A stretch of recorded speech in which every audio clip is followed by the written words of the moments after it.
No, it's this one. Okay. I guess I have to do the intro thing anyway. Hello, everybody. This is a slightly different than normal episode of that D&D podcast we're bringing to you today. Mike is currently indisposed. He's not here right now, so the inmates are running the prison now, and we decided we're going to play some Fiasco, whether he likes it or not, because we do. Mike is currently disposed. Sounds like we put him in a hole in the ground in a field somewhere. Yes, Listen, we did it's not close. put him in a hole. For those of you who may have listened to our past Fiasco Fiasco. Fiasco guy, Yeah, baby. I probably pronounced things better then, in the long ago. Anyway, so we were playing a different game playset. That's what they call them here. This one's called The Beast of Sucker Creek. I'm going to give you a little background on it, and then we'll get into the game itself. So it says, sightings of a hairy, man-like creature in and around Sucker Creek go back hundreds of years. The legends of the Rayado people tell of Niteshi-Ich, the Strong One, who lived in the dark swamps of the Sucker Creek Basin. Since white settlement of the region, reports of blood-chilling cries in the night and occasional sightings of the beast have become a fixture of local gossip. Is it a madman?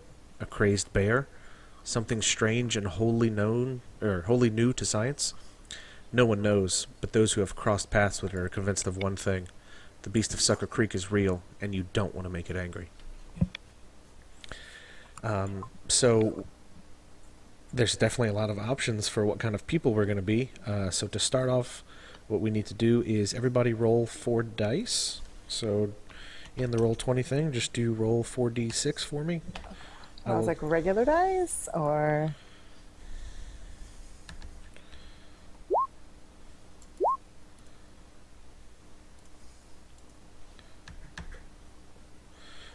Okay, Jesus. 3, 5, 3.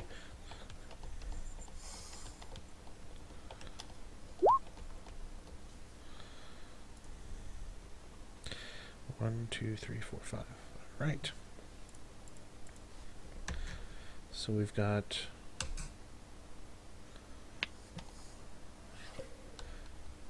I really wish there was some way to organize this better.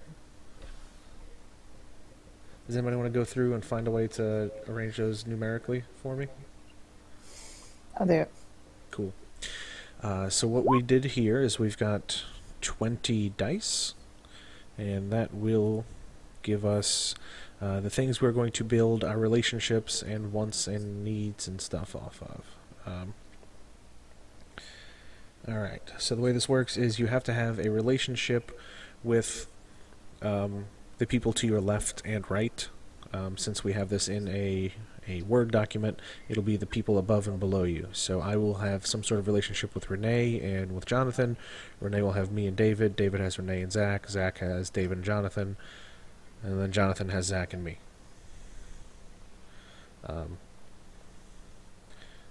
And once we get the die all did, we got 3 5s and 4 6s. Is that good or bad? It isn't either. If you look at the playset that I linked to you guys for this particular game, you will use that to determine what your relationships are with people. So the number basically just lets you pick from a different category.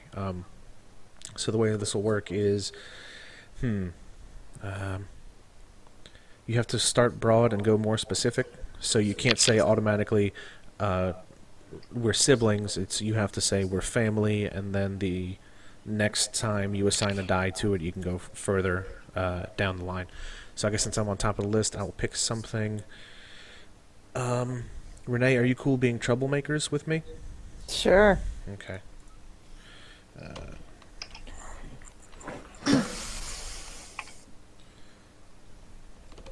Alright, so we will have to cross one of the 4s out. I will do that. Alright, so, Renee. Why? This is our dice pool. Once we use one, if you look at the PDF, do you have it open by any chance? No. Okay. So troublemakers is category number 4. So Okay. Gotcha. yeah. So I guess for those of you at home, our relationships we can have between each other, the broad ones are town friends, swamp friends, monster hunters, troublemakers, family, and romance. So Renee, if you want, what you can do, since you and I already have troublemakers, you can drill down further into that and pick a specific Oh, one, wait, I gotta or you do can it. pick a broad one that you have with David. Crap. I gotta open the thing. You do. You are wasting everyone's time. I didn't know I was gonna have to actually look at the rules. You said it was optional. No. I Luckily you said got the that main past rule your book is laptop. optional. You'll need the other one. Chris, you said you're just going to upload this without any editing? I'm gonna edit it. Thanks, Renee.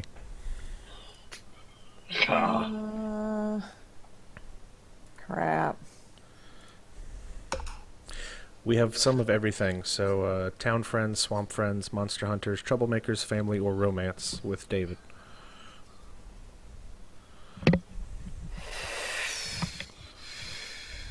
Swamp friends. Hey, David, you want to be swamp friends? Yeah! What am I tell you? You too good, but can't get back out of the swamp no more. Tell you what. Mm-hmm. All right, so I took one of the 2s out. All right, so David, would you like to drill further down into swamp friends with Renee, or figure something out that you share with Zack? Let's do something more specific with my relationship with Renee. Okay, so we have some of everything. So for swamp friends, you could be hog farmer and cattle rancher, quote-unquote neighbors, crazy one and sympathetic one, pot grower and part-time help, grew up hunting and fishing the bottomlands, or UFO investigators. Wait, do we get tinfoil hats if we do that one? There are some very tasty selections here. Yep. The thing is, Renee, I'd like to make a argument here. Okay. There's only 1 4 left, and the 4 is pot grower and part-time help.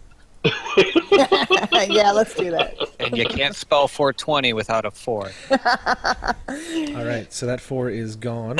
We have 1 2, 1 1, 3 2s, 6 3s, 3 5s, and 4 6s left. I guess, yeah, just in parentheses or whatever, put your more specific thing. All right, so Zack, would you like to make a relationship, the broad strokes, with David or Joe? Let's go. Let's go with Joe. Joe and I are gonna be monster hunters. So we're gonna spend one of our 3s here. Totally worth it. Alright. I'll take the 3 out. Thank you. Mm-hmm. All right. Damn it, Jonathan, I see what you just did with the Joe Namath, and I hate you.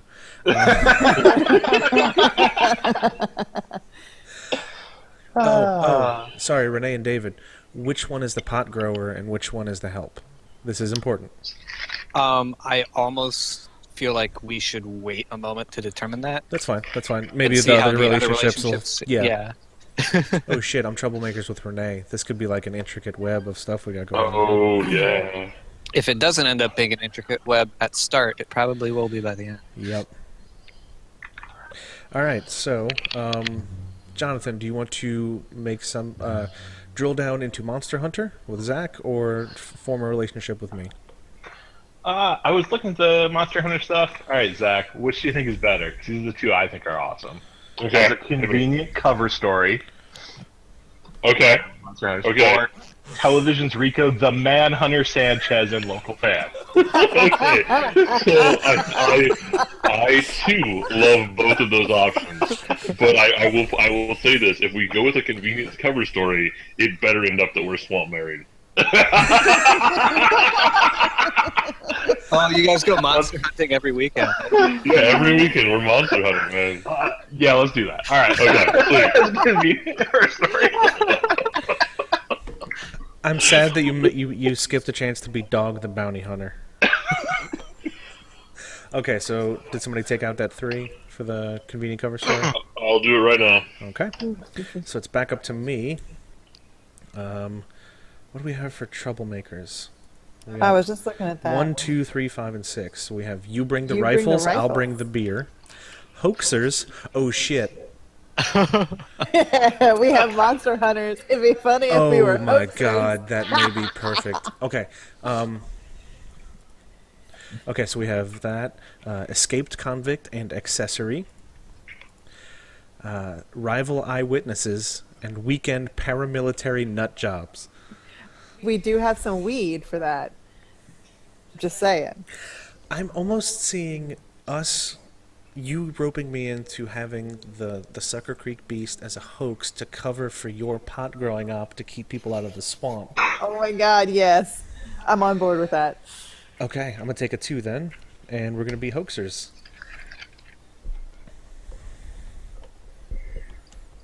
Alright, so it goes back up to you. You and I already have a relationship, so... you and David already have a full relationship, so... Please hold, I forgot what we have to do next. We don't just skip over Renee, or what? Who's left out? There's another section of it. I'm trying to see. For now, yeah, let's skip over Renee.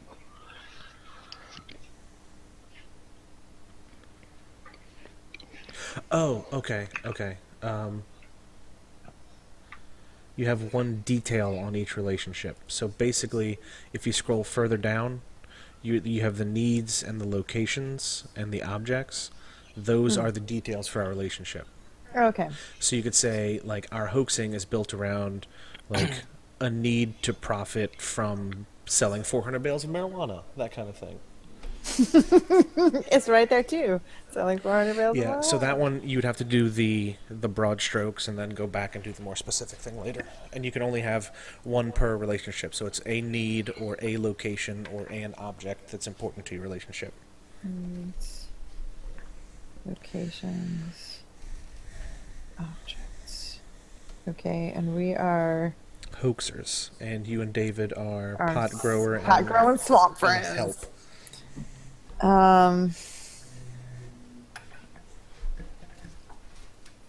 Shit.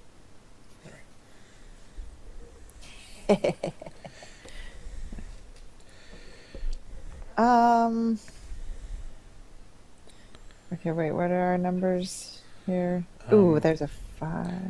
Okay. 1, 2, 3, 5, and 6. Alright, I'm gonna pick a swampy object. Ugh. I mean, cool. For me or for David. Okay. We're gonna have a swampy object. That sounds... that's fine. Somebody's I got have that a DVD. plan for this. Okay, so make sure you note that on your relationship. I already took the 5 out. Okay. So, David, you can either further define or create a relationship with Zack or further define what the swampy object is. And your options are...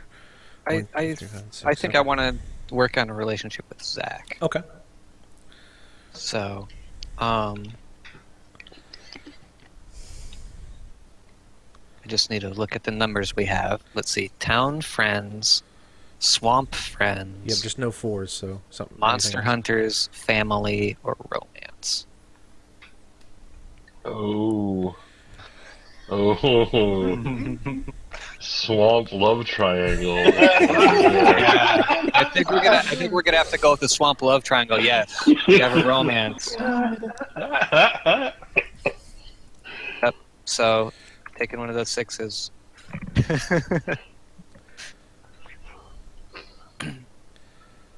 Oh, man, there's so much stuff.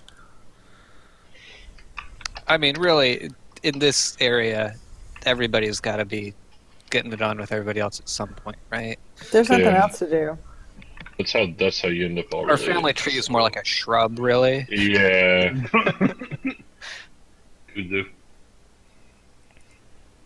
Okay. Okay. Did we edit the dice accordingly? I did take a 6. Okay. Okay, so that brings up me. Yes.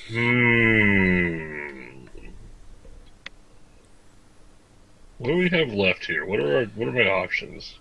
Everything but 4s. Yeah. No 4s. So you can expand your Monster Hunter cover story somehow by looking at the needs or location or an object, or you can make our relationship more detailed. Yeah. Ooh, Okay, so here's. you have romance when convenient is an option. That was actually the option I was looking at right now. Because Do you know when the hotline blings, that can only mean one thing? oh. Your definition of convenient might be different than mine. Yeah, we're definitely going with inconvenient. Okay. That's definitely happening right now. So our last one is gone. Oh man. This is shaping up to be like Jerry Springer with alligators. All of my relationships are ones of convenience, apparently. That is I don't true. know. Well, you know I what they feel say that. about convenience is Yeah? Yeah, let's finish this one I was out. What you got, asking. buddy? I was asking. You're the guy who knows everything about convenience, so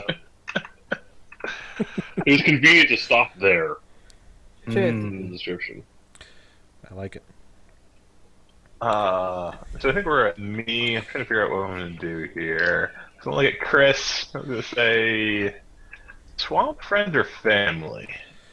We haven't done anything with family yet, so I mean, if you want to have some variety. you haven't done anything with family yet.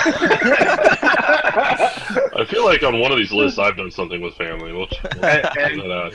Swampkin is also in-laws apparently. Oh jeez.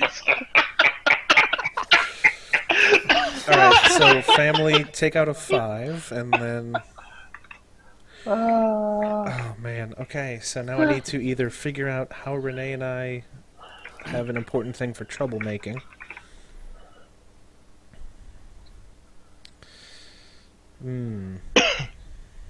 Oh no, I already got the hoaxers. That's right. The detail for that. Yeah.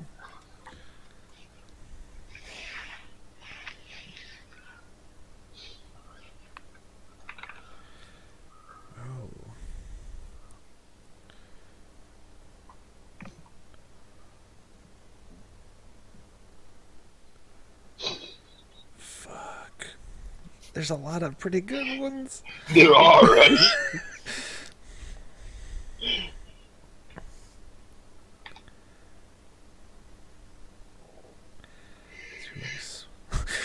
To explore, number 1 is Marcy Lowell, if you know what I mean.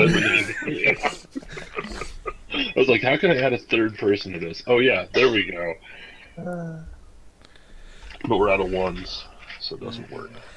To explore forbidden sexual feelings as well. Whoa. That's the one you save for family.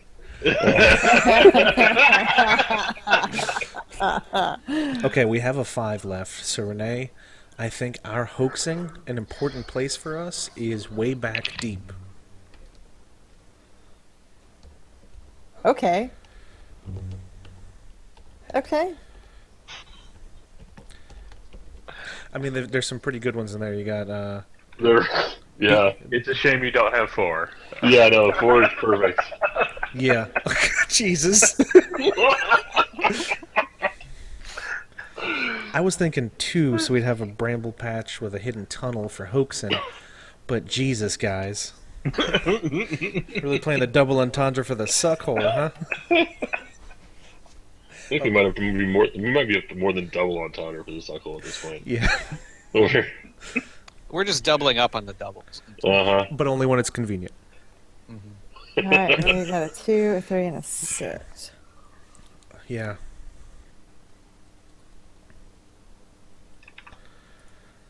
Okay. Oh, man. Okay, never mind. We couldn't have done that anyway. I'm going to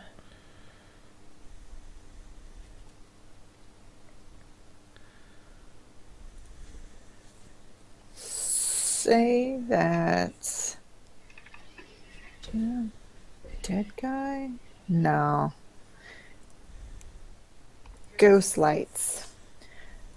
The swampy object? Swampy object, yeah. Sharing a swampy object. Alright, I'll take Ghost the 3 lights out. deeper in. Huh? Ghost lights deeper in. See, this is where I'm going to get my idea for the hoaxing. It's because we already had some ghost lights. The grow farm we have something to do with the lights that we use in there interact with the swamp gas. Yeah. And so like it that. sets off these weird ball lightnings that go around. Thank you, Agent Smith. Nobody's missing any time, so it's not real aliens. That's fair. But do you really keep track of time out in the That's swamp? not what I tell David. Just gonna say. Alright, David, so I guess now you need to define your convenient romance in some way. Mm-hmm. Ouch.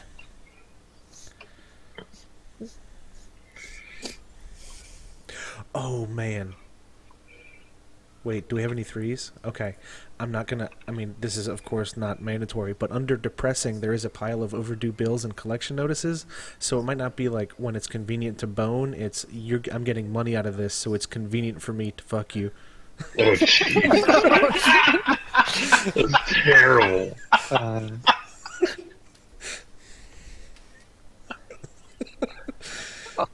None of the people in this are good people.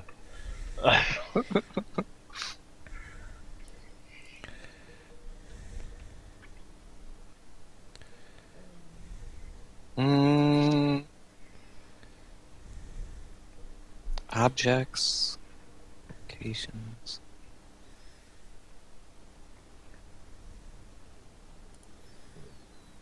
Needs.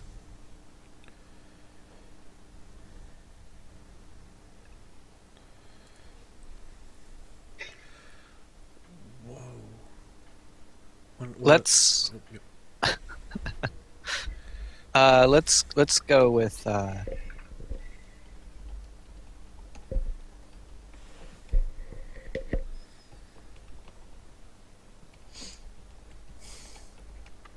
that's no. Yeah, we should go with a depressing object, definitely. They're all winners. Number 1 is a very small coffin, which is It just is. the saddest string of It's words it's you have the to put worst, together. right? We can't have that. Thank you. I'm glad you can't.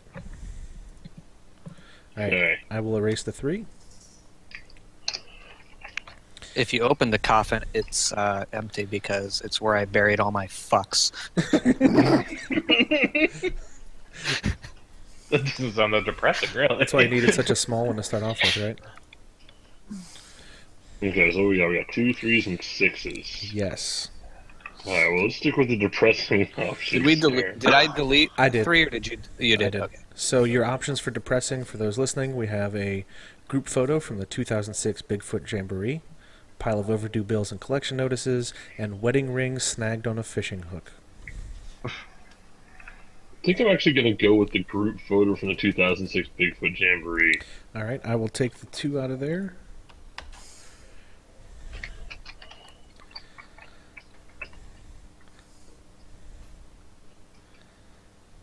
Alright, so Jonathan, Yeah.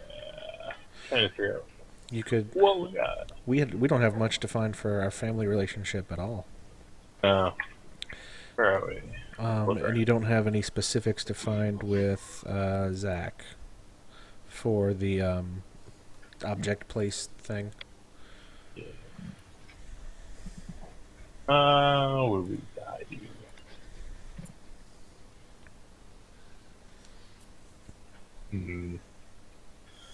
Oh, it was on our family. One of them is in-laws, apparently. Yeah, I know, and we do have 6s. I just find that phrase amusing. Yeah. You cool with that? Yeah, that's fine by me. Alright. We'll go with that then. I'll take the 6 out. And in-laws, apparently.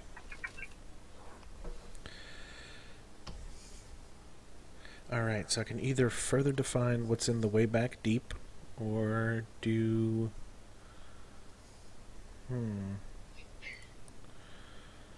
Okay, so we have 2, 3, 6. Okay. 2, 3, 6.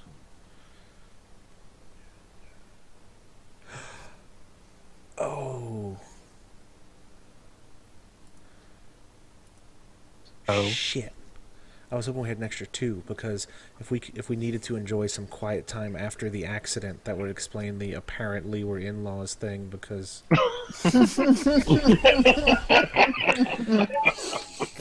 Are you sure that's not the depressing thing?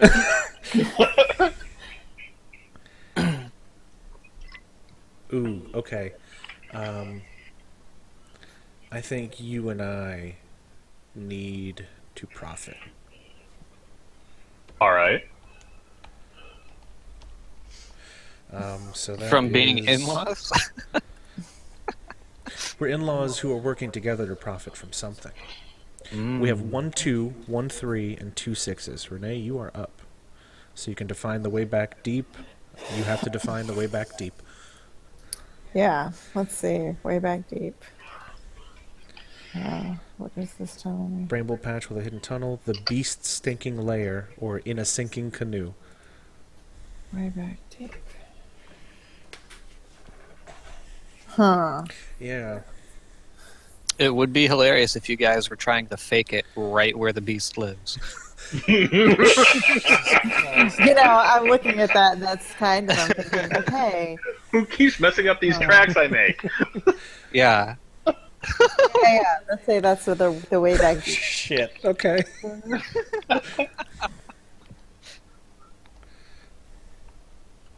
The beast's stinking lair. And that is a 3. So we are out of 3s, folks. We have a 2 and 2 6s. So, David,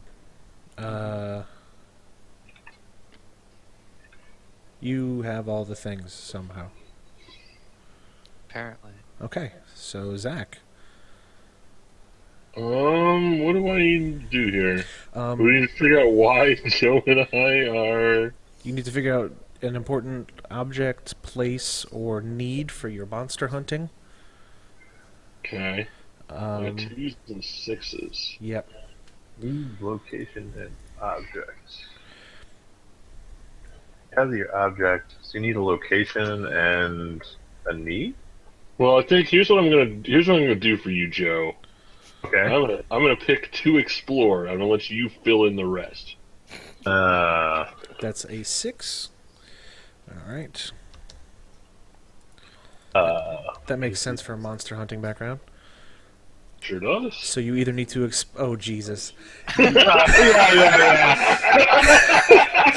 Your options are to explore the deepest corner of the Sucker Creek Basin, or explore forbidden sexual feelings.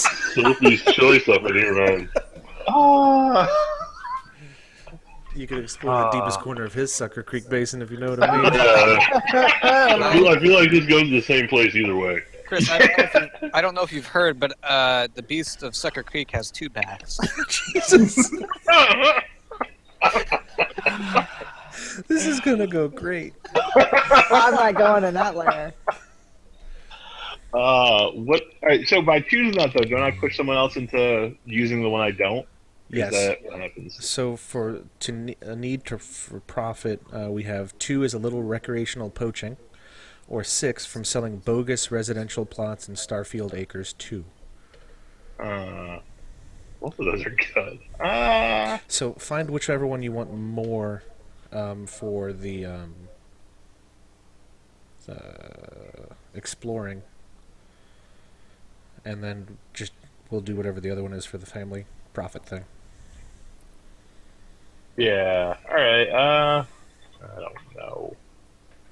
How comfortable are you role playing fucking? I was trying to find some way for there to be for us to get enjoying a gorilla suit. Yeah, I know. I saw couldn't that. I was quite like, make that play out. We found the beast of Sucker Creek, and I'm just walking around with an erection and a gorilla suit the entire time.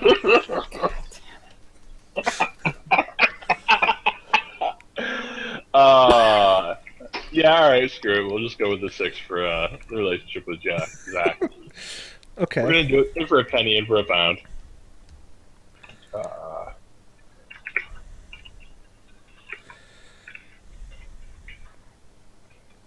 So that means that, Jonathan, you and I need to profit from a little recreational poaching.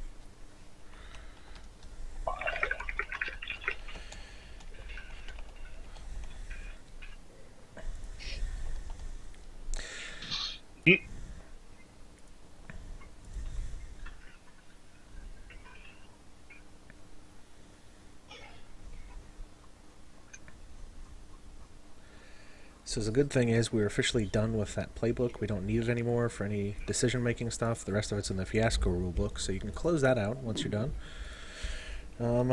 Let's see. At this point, you'll have a big pile of intermingled relationships, a dangerous obsession or two, and some tasty places and things to wrap them around. At some point, you might cry out, "Of course, I'm the librarian who is selling dope to the Board of Aldermen." But it is also possible that your character remains amorphous. Now's the time to get in focus, because leaving things to be fleshed out in play weakens them. Work as a team. Everybody needs to define who they are based on their particular pair of relationships, and quite often these will be unequal, freighted by differences in power and status. Let's see. Okay. So I guess this is where we work on a little bit of backstory stuff.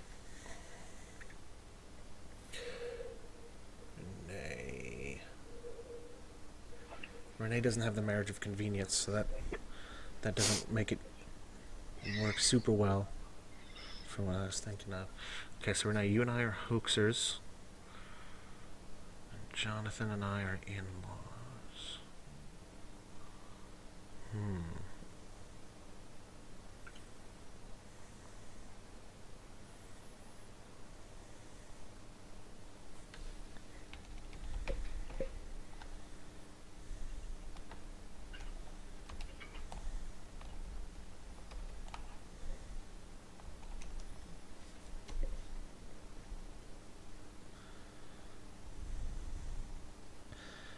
Alright, so my dude is named Merle. I'm gonna say he's like mid-30s.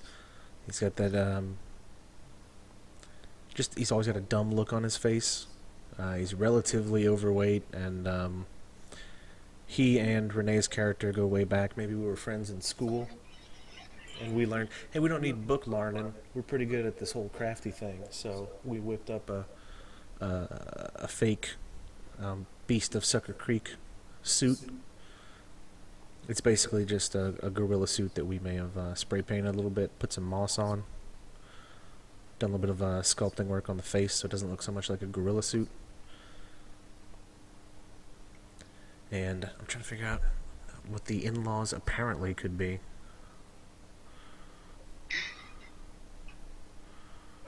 Oh.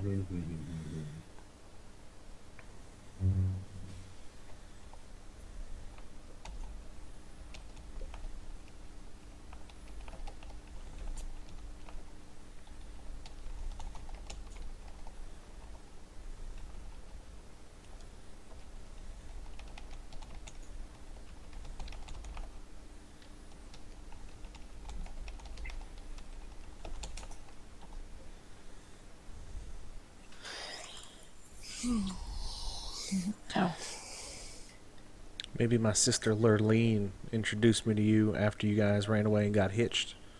And she said, since we're going to be family now, we need to get along. So I should show you the way of the swamps.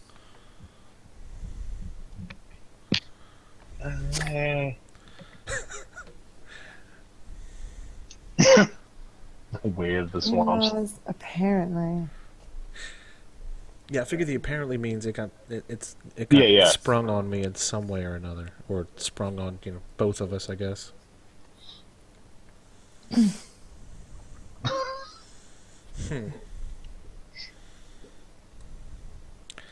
What to do with that? Yeah, I'm trying to figure out like some way of finding out that like our parents were married or something. We never knew it. Maybe your in-laws apparently because like your mother married your uncle or something. So like you were already related, but now you're also in-laws. Or is that too on the nose? We got the same daddy cousin. My aunt mama. Dad cousin. Okay, that's sticking with me. In my hometown, there was actually an instance where a dude, and this is back like in the 1930s. My dad tells me about it all the time. There's this dude who was married to a woman, and she died, and so he married her sister, and then she died, and he married her cousin. Mm-mm. Yeah, That's I'm suspicious. not. Yeah, I'm from a special kind of people. They all had similar tastes, I guess. They did like if you know your brand, I guess.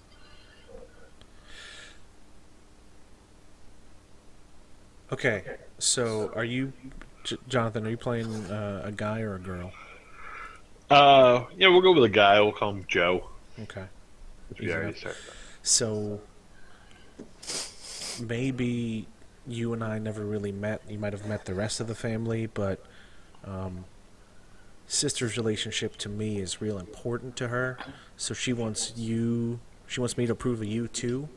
So she comes back to visit for maybe it's for the holidays. And she's like, why don't you guys spend some time together? You both like hunting, blah, blah, blah. And then maybe that's when we find out that we can get into a little recreational poaching since I know a place. All right. And we're using crime and felonies as a bonding experience. Well, You know how you as do. one does. All right. Then I'm trying to figure out how I. All right. So that would put me as like sort of new in town ish. Um, trying to work out how to make that work with the Monster Hunter with James here. Well, I was going to say maybe he's been here longer and you guys kind of hit it off and y'all were from a nearby area, so you kind of had a crush on each other or something. So you came out here to visit and you were like, yeah, I could make good with the brother and also, go down to the suck hole with James over there and make it earn its name. That's so gross. That's so gross. Once you get them pretty bits over here, I'm going to show you my suck hole, tell you what. Wow. This is going to go great. Yeah.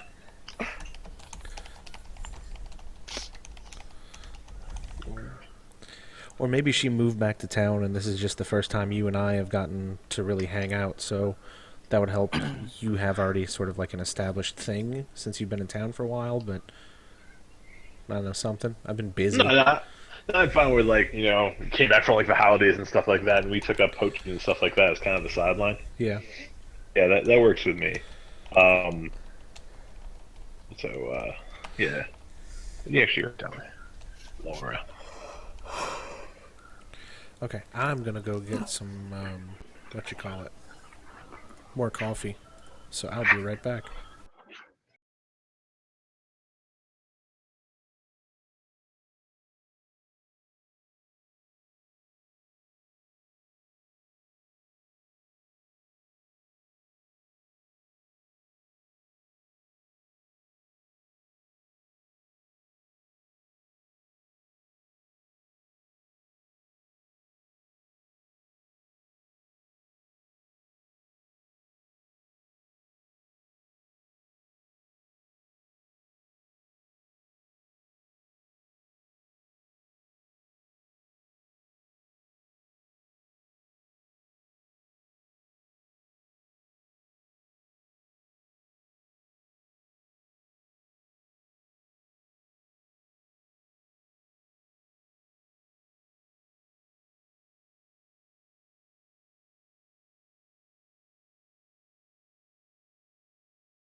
I guess I need a name, huh? That'd probably help. All right, I'm gonna be Lurleen. Oh god. Merle and Lurleen, old friends.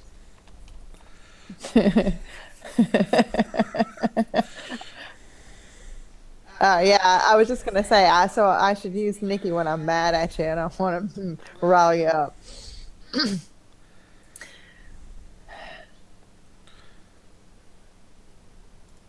Wait, are other people talking? Because I don't hear anything. No, Okay, good. Just want to make sure.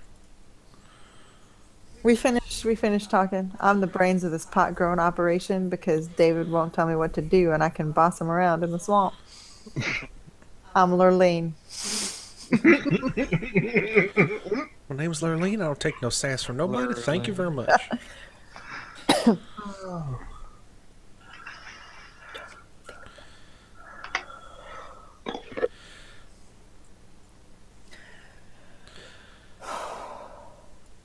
Okay. So I assume that's all of your stuff figured? Yeah, yeah, and I'm thinking like maybe um I saw how the grow lights were like creepy looking, Mm-hmm. and that kind of gave me an idea for some hoaxing. I like it. I'm like, I've seen those shows on TV, where they So go after the ghost lights, and I think that we could definitely get people thinking there's something going on in the swamp. I'm just trying to think about our relationship. Is there a way that you knew me before approaching me to help grow weed? Like what Yeah, made you pick me? I saw you in church on Sunday. And I watched your mama boss you around, and I thought you'd be good to boss around. Oh, I know what it is. Yeah, you see me. We obviously we go to church at the same time. That's where you approached me. But uh, our trailer outside has a really nice flower patch, and Oh you've yeah, seen that I've been taking good care of it. So yeah. you know I that I knew. know from plants. Yeah, and I really don't. I kill lots of plants, so it was real good for me to see Yeah. somebody around that could grow plants real well. So you basically decided, hey, pot, and then you thought someone else needs to do all of the work for this. Well, yeah, because Nice. I learned from television that it's better to be the boss than to be the grower. See. That's fair. Cora, get down. Stop being an asshole. Go. It's over here.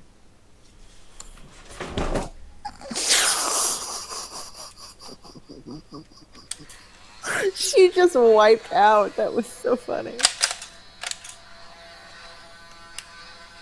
Shit. Jammed.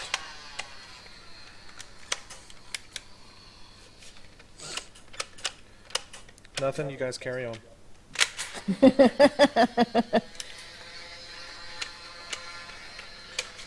This thing for real will not cock forward now. It doesn't like some of the darts. It doesn't like. Hey Zach, I'm thinking about this group photo we got from the 2006 Bigfoot Jamboree. What As you if we used to go hunting for the monster together, but then you broke up with me, and now you go out hunting with Joe, Nice. and and it's like a thing where like I resent you for it, but I still want a relationship even though it's not healthy. So you take advantage of that. My gosh, that's amazing. I haven't heard Zack in a while. Zack, are you there?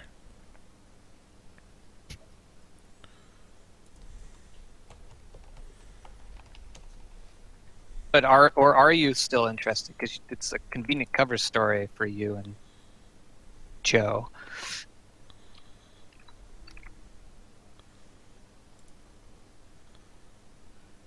Hello. Yeah, Zach's been talking. Yeah. Has he? I don't hear anything. Yeah, he's talking. What the f... Like, as you typed that, he was talking. Okay. Can I anybody put else not press. hear him? Uh, I can hear everyone, I think. it's just you, Chris. What the f... Hold on, let me refresh the page. I'm sorry.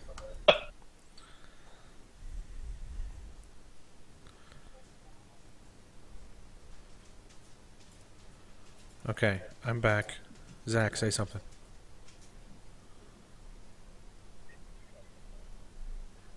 Is he saying anything? Fucking shit. I mean, that's fine. I don't hear anything. There has to be, like, I must have... I don't think I muted him or anything. I don't think I can. Getting back together occasionally. In a really not healthy way. Mm-hmm. Okay, you just started making sound. What? It's fine now. It's good. Awesome. Glad to hear it.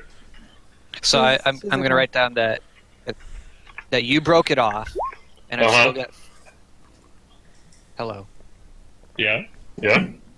So I've still got feelings for James, Zach's character, even though I know that you're not serious about a relationship anymore.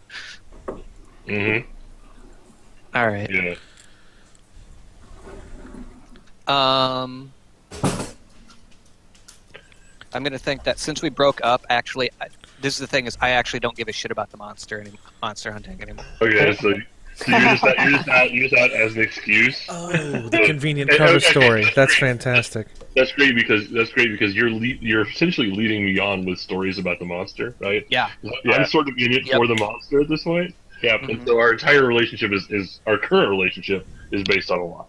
Well, and I was going to do the same thing, is where, like, monster hunting is not important to Joe. He wants to get close to James.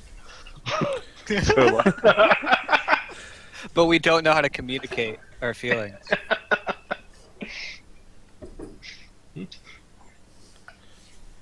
so, like, so far, the only person who actually cares about the monster is James. Yes, and James, I've decided in my head that James cares deeply because like his 15 minutes of fame, because James is actually like a swamp person. He's a swamp person that went to school. You'll notice that his name is James Robert. He went to like school in the big city nearby, right? And got educated and studied things, and then like his 15 minutes of fame was he was on like a History Channel special about the monster. Oh my god, yes. And so now he deeply wants to find this stupid monster to get that back, and everybody's just playing him the whole time.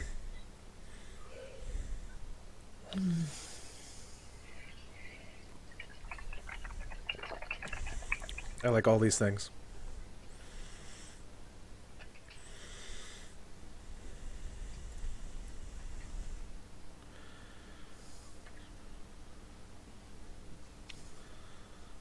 Okay. Alright, does that put me talking about me and Joe here? We should Yeah. work that out, yeah. Well, Joe. Nope. So you don't care about the monster either. Nope. Okay. Alright, so I'm thinking, I'm going to... The name's Nevada Joe. And I came back to the town after a Vegas wedding to Lurleen. Wait. So is your first name Nevada? Is your first name actually Nevada, and your last name is Joe? Do you want me to put parentheses around it? Well, I'm asking. Maybe that's just a mystery. I want to meet the some bitch that ended up making my sister's name Laura Joe.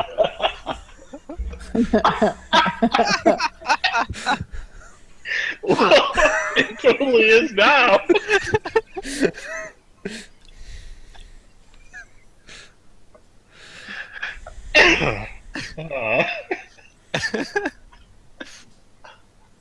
So I had legally changed.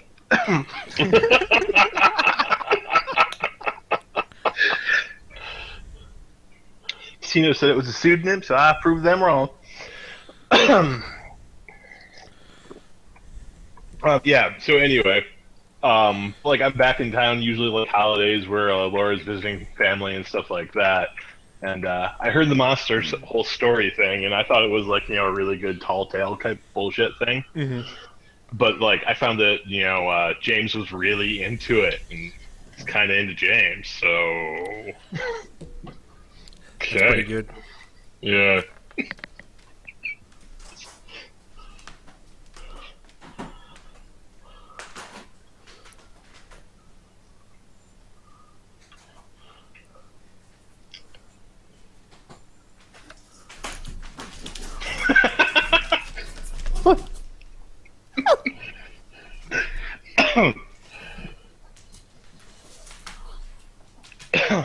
Yeah, that's where all the poaching happens. Mm-hmm. Poaching. Poaching. Suckles. Yes, and the naturally occurring suckles.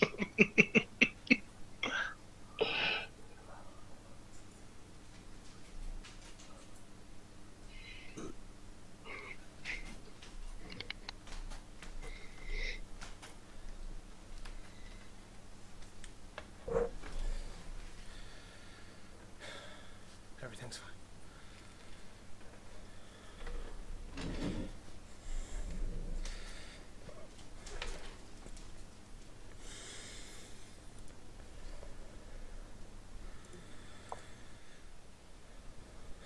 Why is this?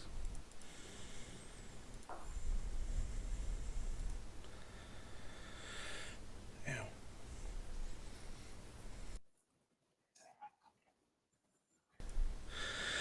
Okay, so did we get all the relationship stuff sorted out?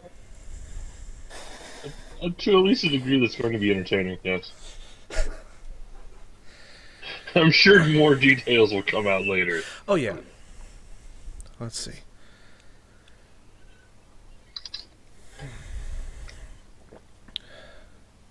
Sorry, I had to chase my cat down and throw her in the bedroom because she's being an asshole.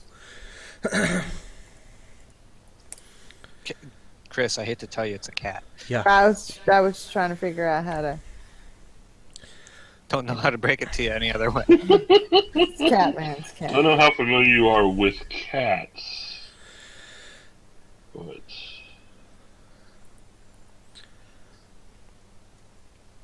Okay, so basically what we're going to do now is we're going to go around and do a bunch of scenes. So you can choose when it's your turn to either establish the scene, or you say where it is, what's going on, who's in it, that sort of thing, or you can choose to resolve it. So if you establish, you act out the scene with whoever else is in it, and then once it's done, everybody else votes on whether it went well or poorly for your character. If you're resolving, basically they do the setup, and then at the end you get to say, "Here's how it goes for my character," and then you play it out that way. Let me see. So who wants to start?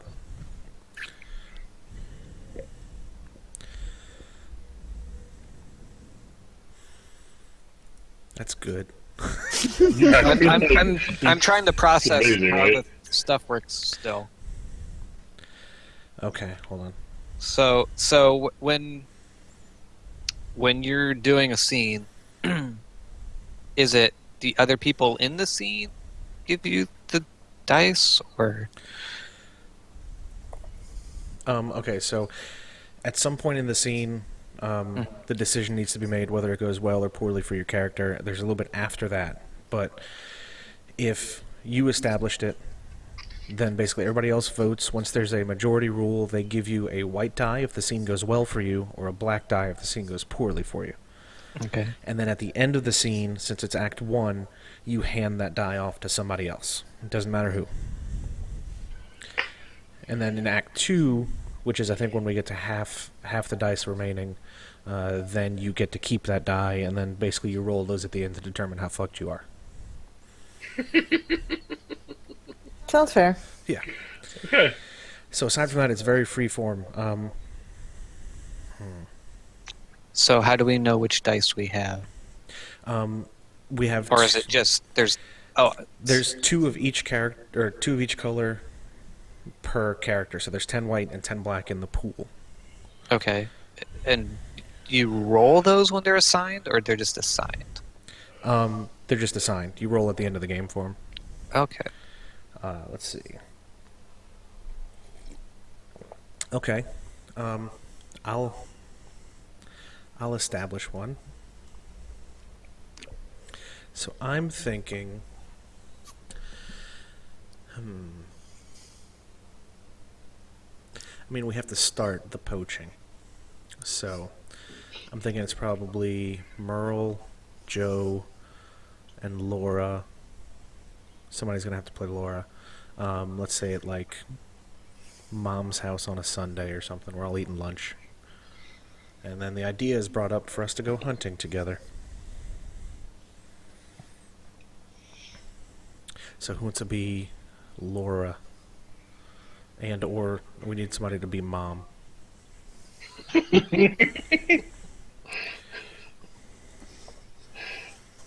I'll be Laura. Why not? Okay. And if nobody wants to be Mom, I'll pick Mom. I'll be Mom. Okay. Ah, Okay, so I'm not sure how we're going to signal this, but at some point you guys need to vote in the chat whether it's going to go well or poorly, I guess based on... It's not if the scene plays out well, it's like if it ends up well for my character. specifically yours. Yes, since it's my Specifically scene. Merle. Yes. Okay. So, Merle's going to take a big swig of coffee. He's going to slam the cup down on the table. He goes, I figure it's about time I met the damn sumbitch done give my sister named Laura Joe. I suppose as you. Nevada? Your real name's Nevada? It's real enough. It's on my driver's license. But... Did you... Yeah, this is coming from a guy named Merle. I ain't never driven to a state called Merle. You ain't never driven to a state called... Where are we, by the way? That is a good... That is a very good question. I can't make geography jokes unless I know the lay of the land here. Yeah. Well, Okay. it's a swamp area, which is nowhere near Nevada. True. Let's say we're in the town of Sucker Creek, Florida. Okay. I figure we got Louisiana or Florida, and I already live in Louisiana, so I don't want to do that. It's bad when your escape is Florida there, buddy. I know.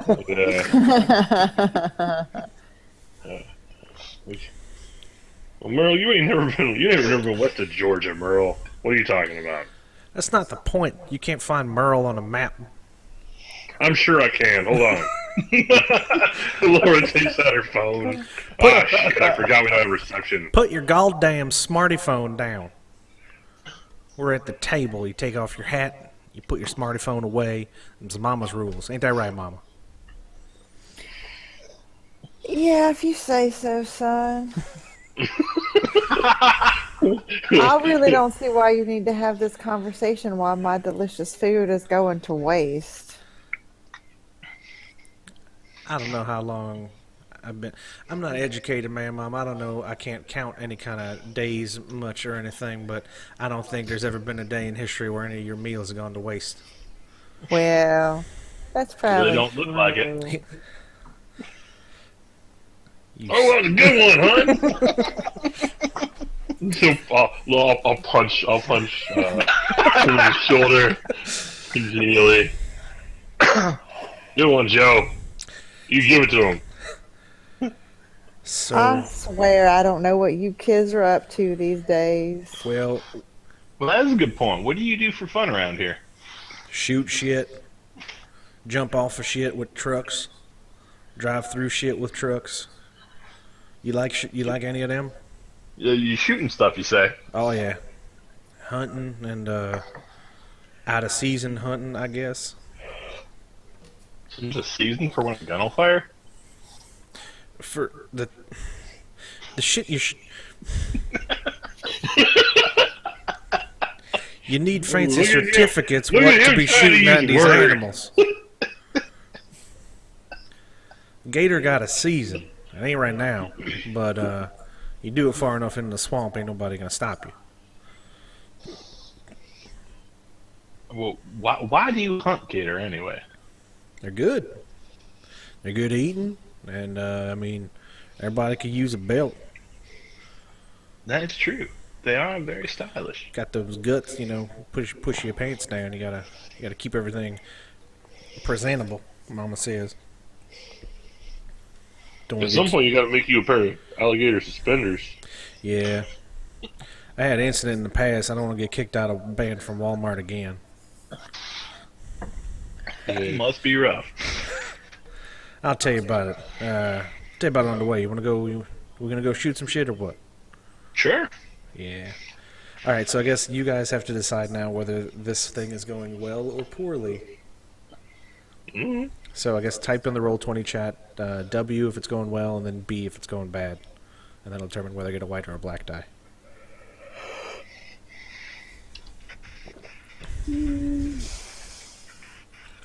Yeah.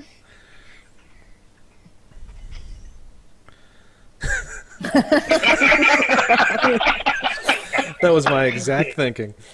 Phase 1 complete. Okay. So I guess the scene ends well for Merle. So maybe I'll look here, brother. You want to call you Nevada? You want to call your brother? What do you want me to call you? This is weird. That is fun. Nevada Joe's what people call me. Let me call you Nevada, and why don't I go show you some of the more isolated hunting spots? Don't worry about not having gear. I got some gear you can use. And then if there was a camera, he'd kind of make a little wink towards it as he reaches for like the shit boots that got shit caked on the inside to hand over to you. Well, that's very friendly of you. Thank you. Have Yeah. fun, boys. Laura turns and gets back on her phone. All right, so we're down to 9 white, and I'm going to hand this white die over to. I'm gonna say Jonathan for being a good sport. Alright. So you got 1 white die. If you look way at the bottom of the Google Doc, I'm keeping track of everything. So next person gets to do a scene. Whoever wants to go next. Or I guess we should probably go down the list so it's easier. Unless it Yeah, makes more we'll sense keep for track, somebody I to guess. act immediately. Renee, that's you. I know. I don't want it to be me. If you don't want to come up with a scene, you can do resolve and then Yeah. choose how it goes and let us pick for you. Wait, what?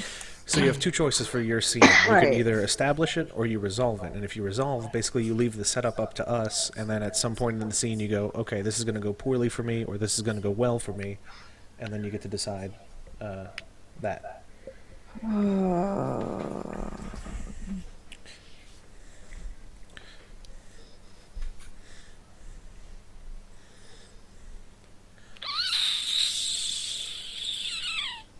That's a hell of a noise you just did. That really was. That was amazing. That better make the final cut.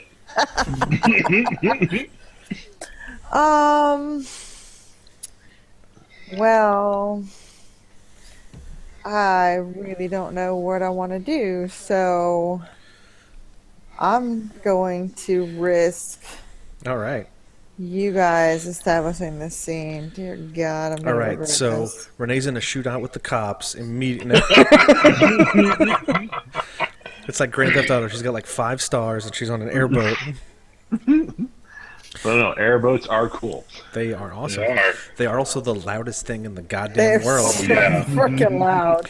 My next door neighbor builds them, and on occasion yes. he will test them Seriously? out. Yeah, Oh yeah. That's amazing. and I don't live anywhere near a swamp. I mean, I'm in Louisiana, yeah, but like I'm in Baton Rouge. You're like, Yeah, it's not really like the movies Half where it's an like, hour, let's go to 45 the minutes from the swamp, swamp. and 10 minutes later they're in the swamp. Is he just taking down on the delta All right. or the river? Is that what he's doing? So this is Maybe. maybe a scene that's taking place later, chronologically. yeah, we can always jump around the timeline. Yeah, it doesn't. Chronology really doesn't matter. Okay, so let's see. You are pot grower with David and hoaxer with me. Well, if we're getting things like way out in the chronology, like. Well, You're at your pot grove, like staring down at the dead body of this swamp sucker that these guys have accidentally poached on your territory. Bless you. see, I was going to tie into the hoaxer and the new guy in the woods. Well, I mean, Okay, yeah. Chris, We do have to haze the newbie.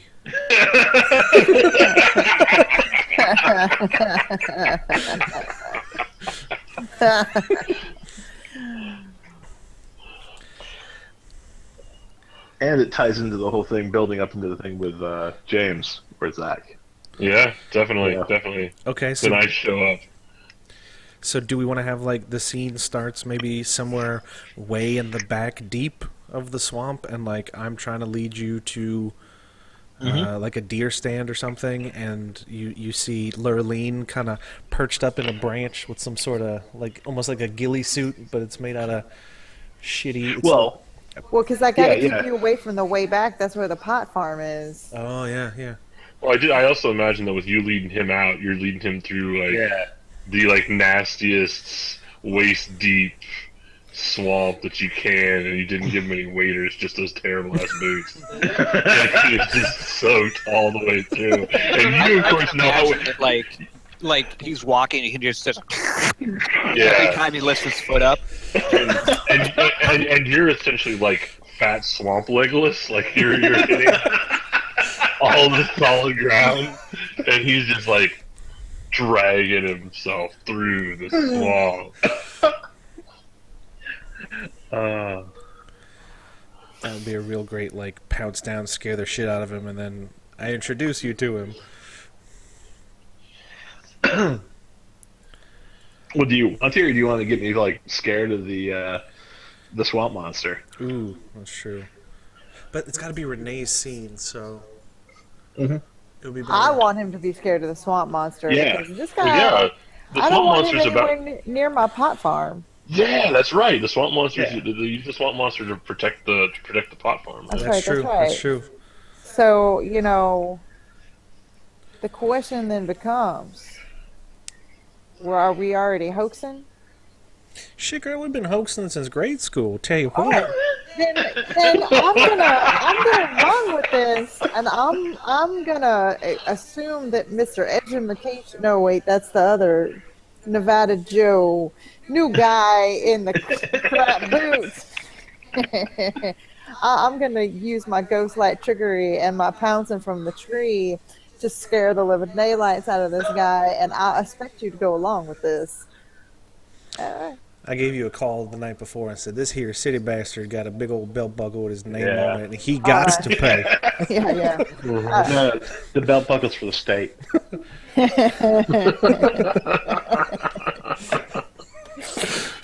Giant Nevada. That's like the worst thing to put right above your junk, though, is a giant metal Nevada. It is a very unfortunate shape. Hey, baby, what happens in these pants stays in these pants. Tell you what.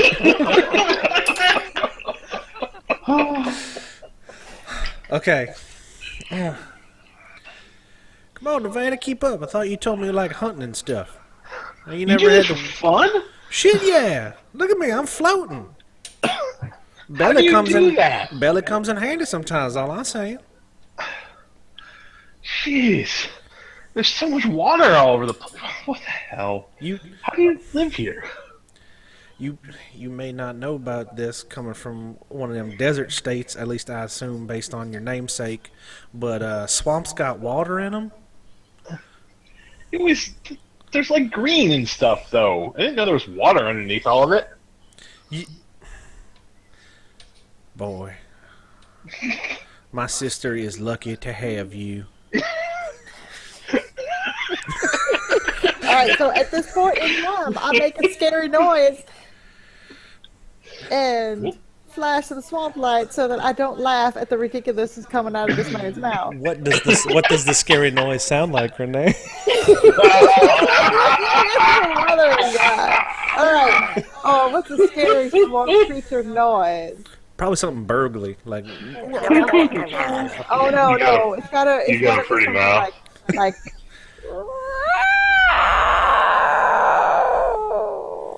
Like What was that. that? Oh hell, no, it's here. Look, What? no, What's here? I can. We should probably get to getting while we can. Wait, what?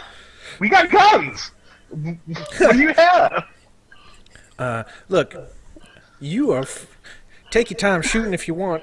I'm gonna get.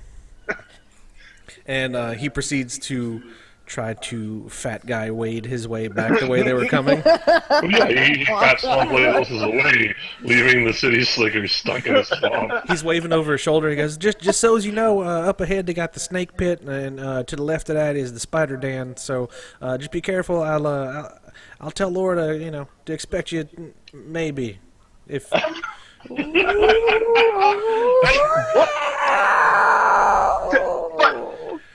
Nevada turns around, looks for the sound. When he looks back, he has no idea which way Merle went.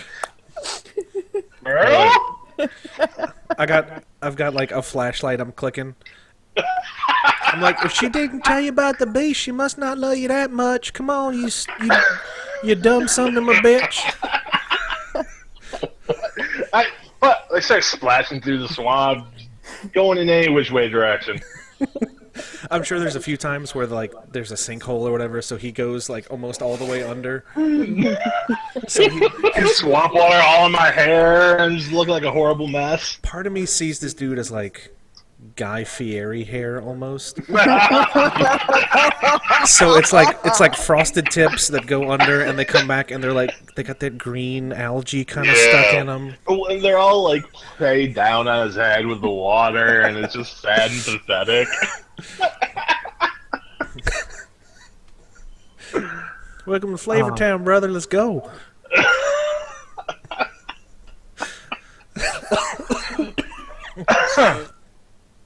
Okay, I can I introduce something to this scene since we're resolving it? Yeah. Okay. The thing that maybe Lurleen didn't consider ahead of time is that Merle and Nevada Joe are armed. Yeah, I was thinking that too. If this goes bad, they start firing into the tree line. Yeah. So, Renee, at this point, unless you feel it's thematically appropriate, like your character can't die. So if you say, hey, the scene goes poorly for me, maybe we take a shot at you and wing you or something. Or if it goes well, then hey, maybe the shots go completely wide. It's up to you. But how does the scene play out for Lurleen? I feel like Nevada Joe would have no idea. I feel like I have the advantage being, in the mud. He hasn't indicated that he's seen me. Nevada Joe, have you seen me? No, and I think I'm scared shitless at this point. Also, maybe if you did take a shot, this is when you find out that Merle didn't even trust you enough to put bullets in your gun. But is this his scene or is this? It's Renee's mine. scene, Yeah. so she decided how it goes for her. I feel like this scene would go well for me at this point. I think I have firmly established control over Nevada Joe's pituitary gland and his fear. All right, so Merle's he's gonna actually stop and he's gonna try to look panicked and impatient at the same time somehow, and he's gonna wait for Nevada Joe to catch up, and he's like, "Let's get the hell out of here while we still can." What the hell was that thing? I done told you it's the beast, damn it. The beast? I may have some speech problems, but I know a stutter ain't one of them. Did you hear when I said the beast? You got some crawfish in your ear or something, damn it? Well, maybe now. When someone are they in the water too? Shit, they got everything in the water. Snakes, alligators, turtles. Snakes? Yeah, they got snakes. What the fuck do you go out here for? Some stuff. Ain't much else to do but drink and shoot. Well, I guess, you only got the one boot left, so I guess you can keep it. thanks. Yeah. Can I have my gun back at least? Put in the... We get back in the car, yeah. Yeah, I mean, it's right over there. Truck. Another 20, 30 minutes, we'll be back at the car. It's fine. Beast is real territorial. He ain't gonna chase us too far. Uh-huh. Yeah, everybody knows about the Beast. Come on, man. Seriously, you say the Beast like it's something that people know about. Like, say the Beast, you think you're talking about like a cow or something. What was it? Ain't nobody in town ain't never heard of the Beast of Sucker Creek. Well, I haven't heard about it. I guess that makes sense, being a newcomer and whatnot. Look, we'll talk about it on the way, okay, man? Just get the hell out of here. Also, you got to ride in the back. You're not dripping all over the inside of my 1978 truck, thank you, sir. I just washed the damn thing a month ago. Yeah, I can really tell. The And air then- freshener helps. And then we drive off into the distance, I guess. So I'm gonna go back and check on my pot plants now. All right. When I go see how Nick's doing growing them plants. Probably take a shower too, because I've been in the swamp. All right. But I'm not gonna tell Nick about the hoax in the swamp. No. Keep that to myself. I am, however, later on gonna invite you out for beer so we can have a good laugh. All right, so I guess that'll be the end of that scene with you trudging off that way and us going the way we came. So who do you want to give that white die to? You can't give it to yourself. No, I will give the white die to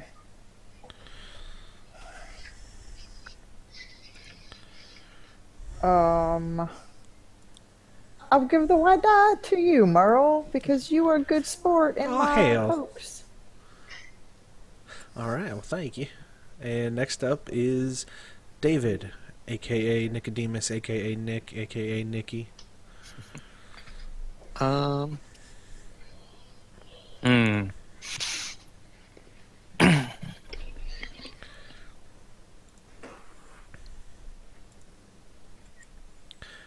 I think. Okay, I'm going to establish it here. Okay. I think I'm going to be on. So I'm going to be at home Okay. in my trailer, smoking a joint. Look, we grow good weed. You got a Yeah, product test. That's exactly what it is. I'm smoking it to make sure it's good, and I'm talking. I'm going to be talking to James on the phone, Okay. trying to convince him to come over because I have some hot new info about the monster. Okay. Okay. So Nick and So- James at your trailer, huh? Mm-hmm. All right, sounds All good. right. Yeah. So- Well, no, I'm on the phone with him right now. Oh, gotcha. Okay. So, so I've got like it's obviously it's a corded phone, so I've got that like with one hand. I've got that with one hand, and then I'm sitting there, and I'm like alternating between flicking the ash off of my bud, and then like idly turning the page of this Reader's Digest I got. While I'm talking to him on the phone. And it's like, no, I'm telling you, man. I seen it out last week, up in the way back. You know, he's walking all around, and I tell you what, I think it can cast fire. Really? That's very interesting. And then we cut to James, who's in his really in his cluttered office, like this tiny little cubicle space at the university in the big city, right? With a cordless telephone sort of wedged under one arm or on one shoulder under one ear, while he frantically flips open a bunch of binders and manuals he's got. He's like, well, that sounds a lot like the Norwegian Sky Beast. That's completely different. That's a whole different thing. Are you sure? Well, I mean, well, it's. What I was thinking is, I take you out in there, and I show you where the tree got burned, and maybe you can figure it out. I mean, you was right though. It ain't no fucking Bigfoot. I'm ready to admit that. Well, of course it wasn't. It's not a Bigfoot. Bigfoot's territory runs north of here, far north of here, from north and west. No, this has always been something different. But we had conflicting reports that this could be some sort of skunk ape or something like that. But those don't have any sort of fire abilities. I'm going to contact my. And you can hear flipping in the background, like a Rolodex spinning, and like clearly he's like almost out of breath because he's moving around this place so fast. I sure can you? Yes, I will meet you there. And you can see him. You can almost hear the wheels turning in his head. Where should I meet you to go see this tree? Oh, just you park at the church, and I'll take you out in the boat.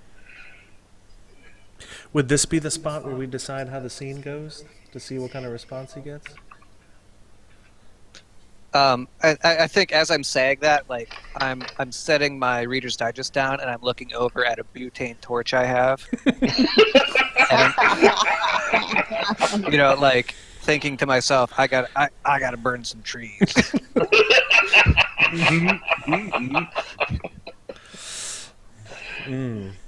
Yeah, this seems like about the time then. Okay. So I guess either type in chat or say whether you want to do vote for white die or black die.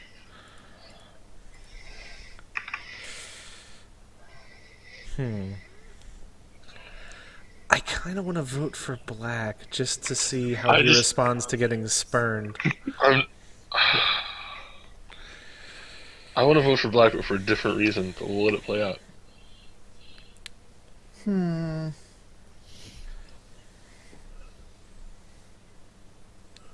Well, that's 3 out of 4 black, so... Yeah. I think the negative outcome has it. Yep, so... Yeah. Yeah, Zach, I guess you guess, get to... you know, You get to wanted make to this know about scene go that beat. poorly for him. Okay. Well, I'm really sorry. I got to. If we're gonna go down there, we need to get a camera crew from the local station on here. It's gonna take a lot of time to work out. I'll call you.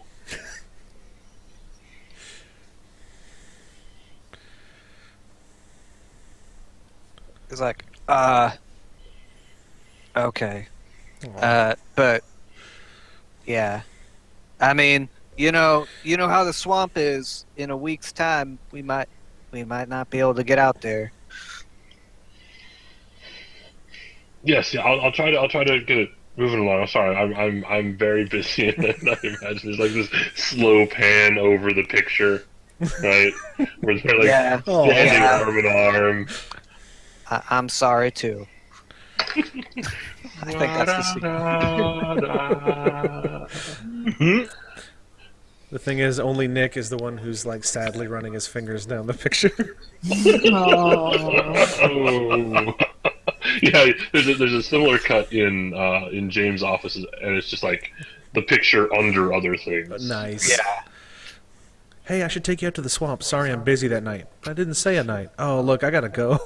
I've got to wash my hair. I'm sorry, man. All right, so David, who do you want to give the black die to? I think I'm gonna give a black die to Nevada Joe It's the Guy Fieri hair. because he's the outsider, so it's gonna be funny to see how that works. I can dig it. All right, so that means it is now Zach's time to establish or resolve the scene. Okay, I think I'm going to go with establish, and what I'm going to establish is I might require a little bit of a time skip here because I have already contacted Nevada Joe. We are getting ready to go back out into the swamp and explore these new sightings. And with Nevada Joe in tow, I am approaching Nikki's trailer. The idea of getting a tour of the swamp from Nikki with the two of us there. Nice. The negative outcome is that I brought my boyfriend. That's a 7 to 9 roll if I ever heard one. Wow. All right, well, action. Yeah, so as we're walking, so we pull up in my like the academic thing is going to be like a Subaru or something, right? Like Yeah, it's gonna be a Subaru. like a Subaru Outback with like the back is just filled with like crates of files and papers and pictures and things. And we get out, and I'm holding a Starbucks, right? And I'm sort of, and from the trailer, Nikki probably hears us pull up, and you can see out the window that I'm like motioning around, and I got this dude with me. I don't think you probably know Nevada Joe, but he's wearing like full body waders now because he learned his lesson the last time. All right, so I think I hear your car like pull up, and you can see me like peek out through the blinds, and then because it's like just a trailer or whatever, you can hear me like rummaging around inside as you're approaching. Okay. All right. So Joe, Nevada. I got some history with this guy. We go back a little ways. But he's useful swamp people, so let's try not to ruffle any feathers here. You know how you can be. All right. I'm kind of looking around, and there aren't any snakes around here, right? There's snakes everywhere out here, Joe. You notice there's a very nice flower patch out in front of the trailer. Ooh. I'll pause with my coffee, smell some flowers. Then we'll move up, and I'll knock, sort of brusquely and no nonsensely, as though we have a completely professional relationship. And Nick is busy. He's looking in the mirror, and he's like rubbing his teeth with his finger. Like he doesn't have any toothpaste or anything. He's just making sure they're clear of food. And then he brushes his hair back, and then sticks a hat on over it, so it doesn't even matter. While that whole process is happening, James like hands his coffee to Nevada Joe, and he'll start like looking in through windows, and it's like, well, his truck's right over there. He's got to be around. Nobody walks anywhere around here. And then I'll open the door and be like, "Oh, hey, James." Yeah, you catch me like looking into your living room. oh, hey, I look over at Nevada Joe and I'm like, is he the camera crew? He's an associate. Nevada Joe, this is Nick. Nick is an old acquaintance of mine. Hey, name's Nicodemus. You can call me Nick, and I'd go out and shake your hand. All right, Nick. Yeah, James says you're the person to talk to about the swamp things here. Yeah. Oh, yeah. We James and I go way back. We've been looking for it for since we was little tykes. It's been a while. James like says absently while looking around, deeply uncomfortably. So we were hoping you could take us out in the swamp and show us that tree you're talking about. Yeah. Well, thing is, there was a storm a couple days back, and that tree fell over. But so I don't. It's not. You can't see the scorch on it anymore. But I can take you out to the area, and I can tell you about like. It seems like it's been patrolling this one zone. Like it's hunting for something. So I'll take you out there. Maybe we can find something new. Yeah, that sounds like and then we can he turns to Nevada Joe. Yeah, and then Joe will be able to corroborate your statement with what we can get from Nick here, and get some pictures, and we can really build a case on this thing. Try to figure out whether it's well, let me get my keys. Here. Let me get my keys, and I shut the door, and then I open it like 30 seconds later. Like, all right, let's go. Let's go down to the docks. I got my boat. Great. And then I assume we're taking a truck, right? Are you headed to your truck?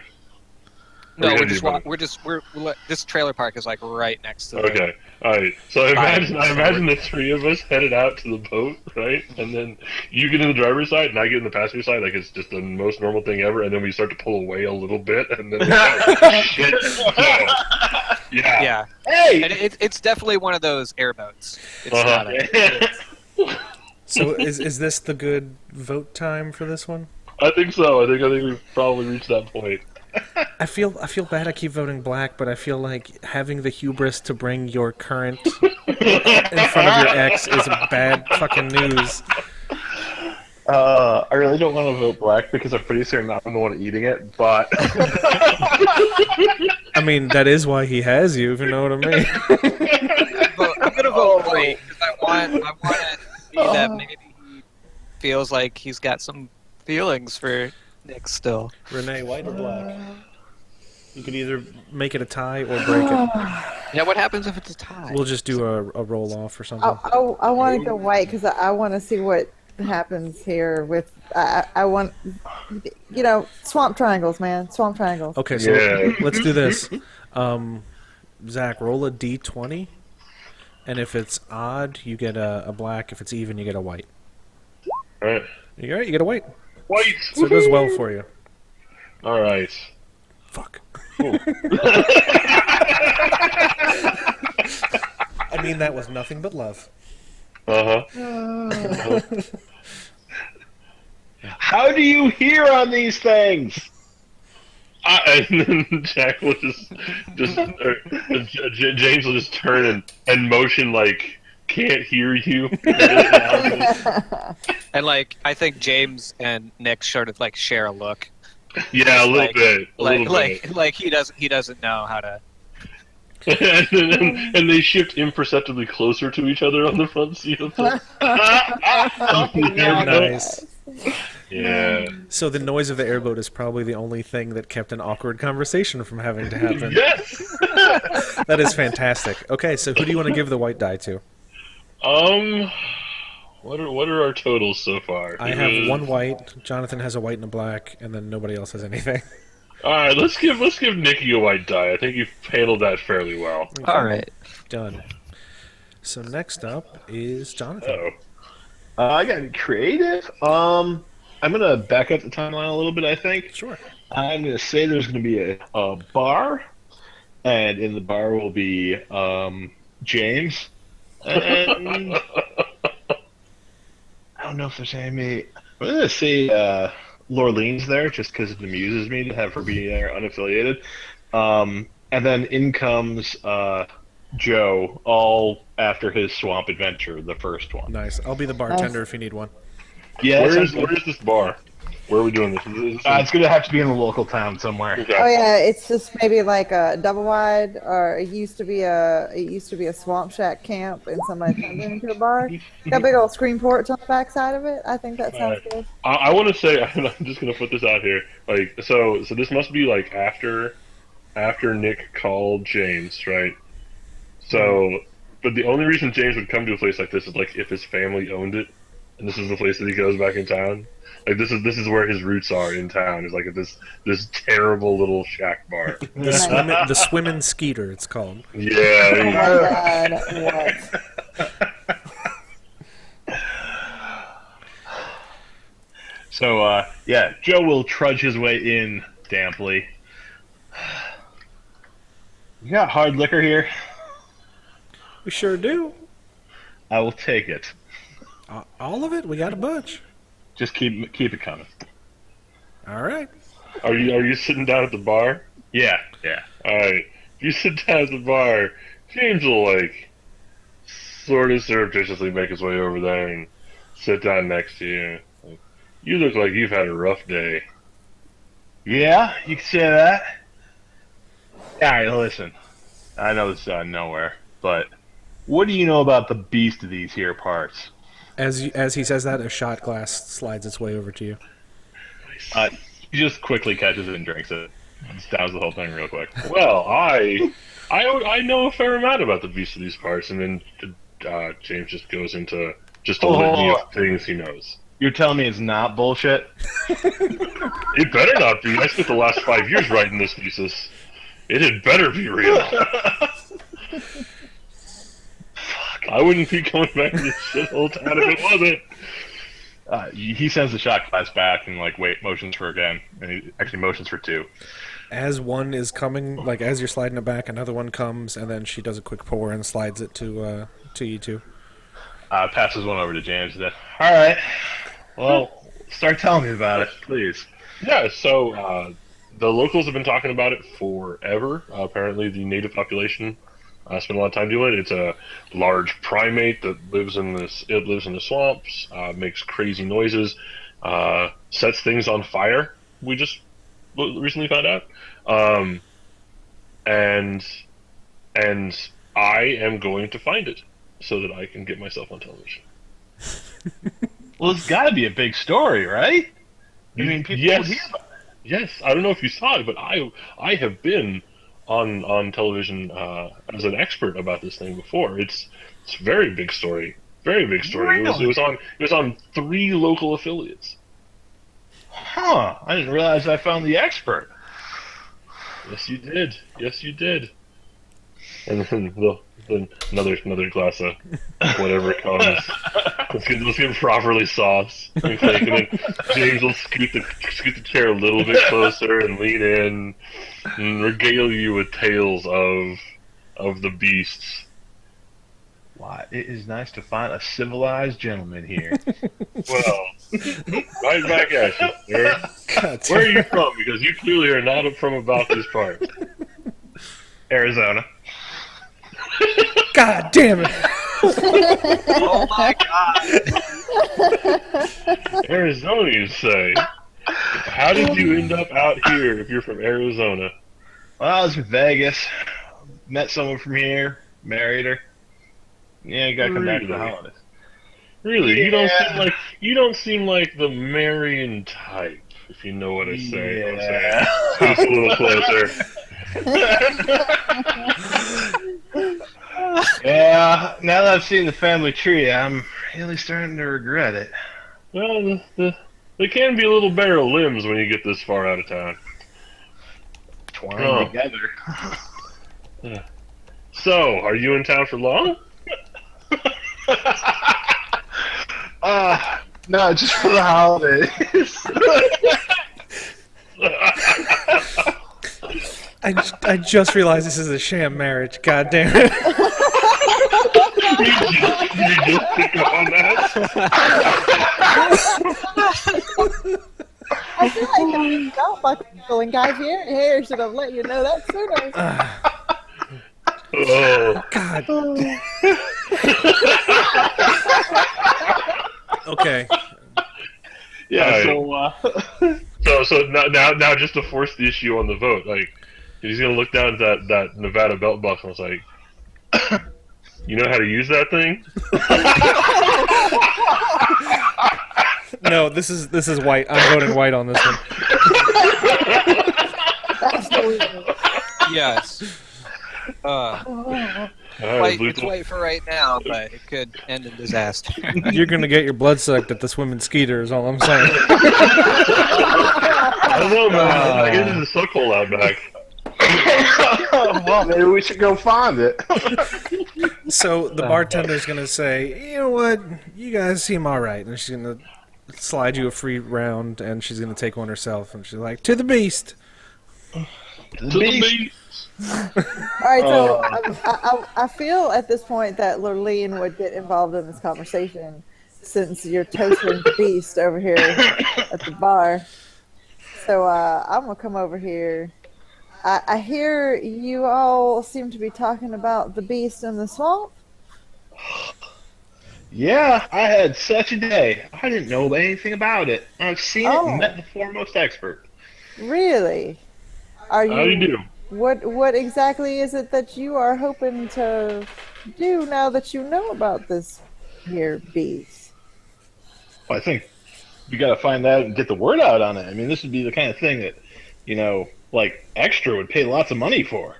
Do you have any evidence? I guess we got to go get some. Well, I ask because I hear tell of some movement of the beast in the way back deep lately.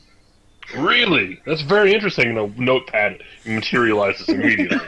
So if you're looking for him, I just been hearing some things. I try personally to stay out of that entire area of the swamp because there's lots of mosquitoes and snakes, and now, but I have been hearing more and more words of the beast activities in the way back deep. So you might want to check that Really? out. Really? Indeed. Have you personally experienced any of them, or do you have? Can you tell I me who has? I have not personal experience per se, but I have heard some strange noises in there, and I have a friend who helps me out a little bit from time to time. Name of Nicodemus, but don't call him that. He gets real mad. Uh, Oh yeah, yeah. I know Nikki. I know Oh, Nikki. hey, well, he, I believe, has in fact encountered the beast and lived to tell about it. And he says the noises that I've been hearing are, in fact, the beast. But I am not aimed to investigate that. I am not aimed to. I'll leave it to you. Well, yeah. It's probably best to leave that sort of things to the experts, but it's good to hear. Good to get. Good to get more information on from the Indeed, locals. indeed. Thank you. Well, I hope that you find what you're looking for because I like to watch the television, and it sure would be interesting to see this on television. Wouldn't it? Indeed. We are doing what we can to get the good word out about our sucker beasts of the swamp. Jesus. Freudian slip. Oh God. So is that scene? I think so. I imagine so. Why wouldn't we have the scene on the sucker beast of the swamp? It's been nice talking to you, Miss. And he turns to Joe's like, do they have mud holes in Nevada? Well, they're all dried out, so they're more like dust holes. I want to show you a genuine Florida stuff hole. Arm around the shoulder leads him out of the bar. Sounds good. Oh God. Okay. Wow. So who gets that white die? Oh, that's going to Zack. Okay. That's what I figured. So we're down to 6 white, 9 black. We're at the halfway point for the first act. Back up to me again. All right, so I'm going to establish. I'm thinking it's Merle and Lurleen and probably Nicodemus. So, do we have to do something at the end of Act 1? At the end of Act 1, we roll to find out what the tilt is, and that will fuck stuff up royally for Act 2. Yeah, we're only halfway there, though. Yeah. So after we go through this round, then the dice will be half done, and then that's when we get our tilt, and then we use the rest of the die for Act 2. All right. Yeah, so it's gonna be Merle, Lurleen, and Nicodemus. I'm gonna say, where does y'all's grow operation? Is it in the way back deep? No, it's in the way back, not the way back deep. Okay. Do you have to go through the way back deep to get to the way back? No, they're kind of adjacent to each other. If you go through the bayou, if you're coming from our trailers, you have to Like go through the way I picture it is like the way back is you drive right by it on the way to the way back deep. right, but you don't necessarily have to go through it. You can Right. avoid the way back when Yeah. getting to the way back. I deep. was almost picturing it as like almost or inset circles, to where like the way back was inside, surrounded by the way back deep, and it was called the deep because the water's real deep and it's a pain in the ass to navigate, which made the way back more isolated, I guess. But whatever works. I wanted to make sure we all had the same idea in our heads. Was all. Oh, that's an interesting idea. I mean, they're definitely close to each other, Yeah. but for whatever reason. So the three of us are going to be knocking back some beers. Let's say the next day after Nevada Joe's little run-in with the beast, quote unquote. All right. And unbeknownst to us, we are hanging out in the beast's stinking lair. Oh, All right. all right. So am I back there because you guys are? Why am I back there with you? I guess. I figured I maybe called up Lurleen on the walkie-talkie and was like, we got to have some drinks after that. And then she figures you need to hear this story firsthand. Okay. So like I come up with a boat with like some folding chairs in it, and I find like a nice little hidden pit, Oh yeah, it's good. and then Yeah. we just throw the chairs in And there. just, yeah, we Kind just have a of drink. cozy the ice chest into the mud so it stays cool. Oh yeah. All right. All right, so I don't know how it looked up there for you, Lurleen, but I'm pretty sure if he wasn't in the water, you just seen his pants turn brown. Is all I'm saying. I've never seen somebody look so terrified. Oh my goodness, his face when I made that first howl, and he's just like, "What the hell is this thing in the swamp?" And then it was only worse when you were like, "Haven't you heard of the beast?" That was just too much for me. Oh, Nick, get this, and I just kind of slapping your leg a few times. Huh? He didn't know the swamp had water in it.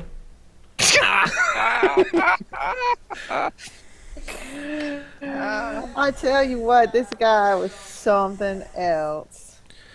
Oh hell, do you still have? I don't. He's gonna kind of lean over towards Lurleen. I don't know if Nikki knows about all the costuming we did. Do you happen to have one of them handy? Cause I want to have some tracks maybe around the house, and maybe dress up a scarecrow a little ways out with the costume. I'm pretty sure I can get my hands on something that will suit your purposes finally. I figure if I could make him afeared enough of the swamp, he won't try to betray me when we go hunting. Oh, that's real good because he'll be after what I saw yesterday. Once you get into the swamp, he's gonna want to have you right next to him the whole time. He Wait, will not let you guys tonight. Do you say his name was Nevada? His name's Nevada Joe. Yeah, And Nevada he Joe. got like He's got a big old goddamn belt buckle with his name on it. Yeah, he was in the bar last night with what's his face? That asshole that went to college and came back. He's always talking about the Beast song. Oh, what? James. Jimmy? Yeah. Jimmy's not bad. He's Well, all right. no, he's not. But he's a little uppity for his britches these days. Anyway, Well, I they were mean, in the bar together last night talking about the Beast. I guess Oh. they're gonna try to find him. Yeah, I told him the B-side heard some stuff about the Beast being around the way back deep. So, I'm sure they'll go hunting for him. well, I'll tell you here. Nick's gonna like tap Lurleen on and lean in close. He's like, "Is Merle? Is he cool? Like, with the, can we I think he's all right. I mean, like? I'm like Merle making just kind like of rolls with the a little punches. pantomime of like toking. Yeah, he's fine. I'm sure it's fine. All right, Merle. If you really want to freak Joe out, and then he like Nicodemus is like he reaches in like behind him and pulls out like from one of his pockets in his overalls. He's like, have him smoke some of this about half an hour before you want to freak him out. And Look, he it's real will. good stuff, Merle. I'm just telling you. I don't partake very much because I gotta have a head for business and whatnot. This is I It's tell good. you what. This is not. If you want some good weed, I can get you some good weed. This is good weed for other people. Yeah. Just that watching weed, you give it to somebody else and you watch what happens Oh, to That's him. what they do. you heard about it. Yeah, absolutely. To wash the weed. Yeah. Oh hell! I mean, I know I known you a little bit, but I feel bad taking it off your hands for free. I mean, what can I do? No, for it? no. See, I tell you what. You've been telling me about this Nevada Joe guy, and I don't like the sound of him. So the way I see it, you're doing me a favor running him out of town. It's us against the city folks, Right. Yeah. All right. Well, I could take it. I mean, and I'm not using it, so it's like I'm passing on a gift. I'm passing on a gift. It's a gift. It's a gift. gift. And I tell you what, as long as you make sure to tell us the story, we'll be even. That's a deal. All right. So, I guess y'all have to vote how this scene goes. I want the scene. I want to say this. I want to say this because I like where this is going. Oh, shit. Oh no. All right, Jonathan, you got to vote. Spite vote. Boom. Hold on a sec. Sorry. That's Walking fine. around. Oh. Where are we? Voting on whether I get a white or a black. Yeah. I think it's more interesting for this to screw up somehow because I have no idea how it would happen. Oh, I've already got something in mind. So I go B.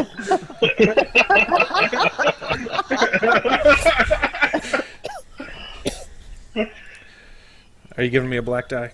Yeah, sorry. Okay. Odds are black, even is white. Yes. Okay, so it's a black die.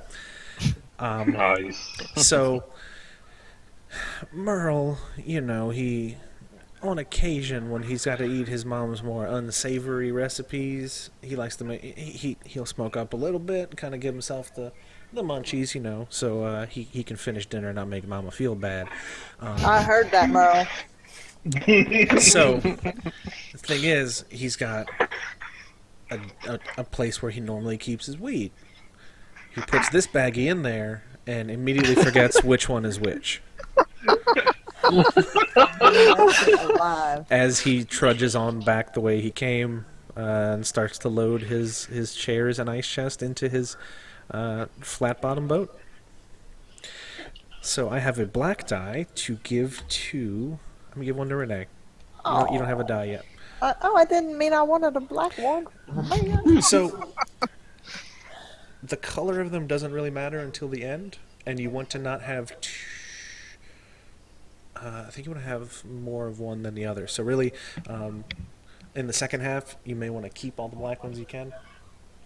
Or actually, no, you don't have a choice. Never mind, we're good. Yeah. Oh, So next up is Lurleen. oh my. Okay. Well, I am going to. Let's see. I know that I need to go back and get costuming equipment from Merle. And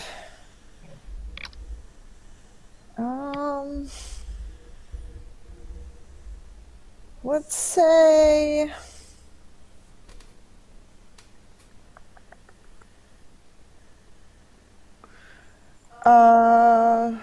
I am totally lost in this timeline. Have So I think it's It's a good Has sign. Nick, have you actually taken James and Nevada Joe out to find the beast? Did you go out on the boat I yet? think the way it happened. Well, the way it happened, it sounds like is like they met in the bar Right. after Joe went out hunting, Yeah. and then he like was back in his office, and I called him up, and he came back out. Yeah. Right. So you haven't actually gone out on the boat yet. Well, I could have. It's all up to when you want the timeline to go. Right. All right. So let's say that this scene will happen after the next day or after you get back from the boat tour of James and Nevada Joe, because I told you to tell me anything that happens. And so Anything we need to worry about? Yeah, I mean, I'm concerned about, my pot farm, and I'm also concerned. I want to hear if Merle has sprung his costume trap yet. So I'm waiting for you to come back to your trailer. I'm going to sit on the steps in the front and wait for you to come back because I want to hear about this adventure. And I'm also going to, while I'm doing that, add my books together. Maybe Merle, you're gonna come walking by, cause you sprung your trap, and you're gonna come find me and tell me about this. So I think maybe what happened is this is in the evening. So Yeah. we had already come back, and then we Yeah. had gone into town to go to the bar, and so you're waiting for me to get back from the bar. Yeah, I'll wait for you to get back from the bar. Oh, Now, and I have a hot take to tell you Yeah. that I think that from what I heard the bartender say, I think Nevada Joe might not be in a real marriage, you guys. Right. So Joe and Merle, maybe Joe and Merle had dinner, and then James and I were at the bar afterwards, and then now I'm coming back from the bar. Yeah, I like this. This is good. Yeah. All right. So is this post me drugging him or pre me drugging him? Drugging yourself. Right. Yeah. Yeah, I think this is post. So Yeah, good. I think it's Okay. post. I think it's post because I feel certain that it's that you would already have had your little setup and you would be hearing about him ready to go out into the swamp and somehow made sure maybe it was somehow made sure he was ready to go out on his trip. Only it was really you all along. Oh God, this is gonna go so badly.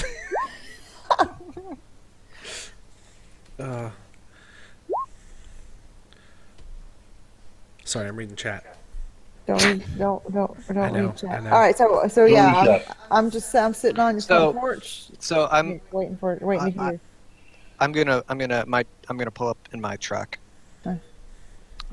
So you see, my lights, Yeah. and I pull up and I park, and I get out, and I look pretty happy. Nice. All right. Well, you look like the cat that swallowed the canary. What you Oh, up to? Hey, Lurleen. Oh no, I was just catching up with Jimmy. That's all. Oh. Yeah. No, you remember? I took him and that Nevada Joe guy out. Oh, let me tell you something that I've been hearing some things. I will tell you, I do not think that this Nevada Joe fella is stealing straight.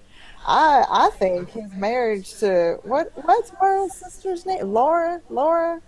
Uh-huh. I don't really like her. She's always on her phone. I don't think that's a real marriage. Call back. I heard some things. I think that Nevada Joe might be a little on the flamboyant side. I mean, did you see his belt buckle? You mean like he's? Well, I think he would prefer to have a boyfriend, is what I'm saying. Oh. I don't know, but that's a rumor I've been hearing around town, and then- I saw them in the bar last night talking, and Wait, who? Laura and no, no, Nevada Joe and Mr. Fancy Pants Professor. You remember I told you I'd seen them in the bar, and I talked to the bartender later, and he said they were there for a while and something. really? Uh-oh. Well, yeah, maybe Lurleen doesn't notice it, but like, Nick is gripping his keys really tightly, like his knuckles are turning white. Talking Hey, through clenched teeth. Look, I'm just saying, I feel bad for Laura, though. I mean, yeah, she's always on her phone, but that don't mean that she got to get into some sham marriage with somebody that's not really into what she has to offer, if you know what I'm saying. But I don't know. Aren't you Well- supposed to be taking them out into the swamp? What did you No, know? I did that, and Joe didn't seem too scared or nothing, but I think we had a good time. I think I convinced them that there's something out there, which was the plan. Yes, absolutely. Did you keep so telling me from our weed farm? I planted this seed, so to speak. That's going to sprout into this monster idea that you got. Excellent. You know, I like that. You're very good at Uh-huh. planting seeds. So, can you give me a moment? I need to go inside real quick. I had this article I wanted to show you. Oh, excellent. Yes, absolutely. So, I'm gonna go inside, and I'm gonna roll a couple of really fat joints, and then I'm gonna come out, and then I've got a Reader's Digest with me. I'm gonna sit down and I'm gonna offer one of the joints to Lurleen. Excellent. Light my own. You know, that reminds me. I was sitting here doing our books, and we made a passel of money this past month. I'm Yeah. telling you Well, something. You are this is very that. good at growing weed. Did Well, you just say a thank you. possum of money? A passel. Okay, I heard possum, and I was Yeah, like, what the yeah, fuck are you boss. talking about? I tell you what, boss. I tell you what, boss. You had a really good idea, and this new strain you got, Pasadena Sunrise. It's a I, great I don't. name, isn't it? I It really love that is. name. I and We'll just try it out here. All right. But so this article I saw was about. You can see here. This this woman, she lost her husband, but then when she was mourning at the oh, hey, look, there's Merle. Merle. Merle. Merle looks like he hasn't slept in about a week and has spent that week in a haunted house. You're just walking up out of the dark. Like hands clenched together, shaking a little bit. I'm pretty sure that you, Merle, are not the one who's supposed to be scared right now. Yeah, well, I wasn't supposed to mess it up, and I messed it up just a little bit. Oh, hell, take a hit of this. That'll No, thanks. I'm calling it quits on that for a little while. What? Oh, Nick, I think he smoked the wrong joint. You know how I'm against labeling, just in all forms. It's- I'm Well, regretting it now. That is a big problem, and I'm fairly certain that we have talked about that. And last time it Well, was just the costuming for the monster, but this seems like a it's big not deal. about labeling. That's the problem. It's about judgment. We talked about this. Well, yeah, that's a bigger problem. You're right. Well, no, I mean, you can label things. You just can't judge them based on those labels. Right. But That's a real deep thought. uh Real huh. deep thought. Yeah, that was last month's Reader's Digest. But You really like to do a lot of reading in that Reader's Digest there. I I'll try. have to pick it up sometime. Mama says them's good toilet books. Hmm. So, I think I may be back at square one with Nevada Joe. I kind of lost the Merle. upper hand, and I shot my truck.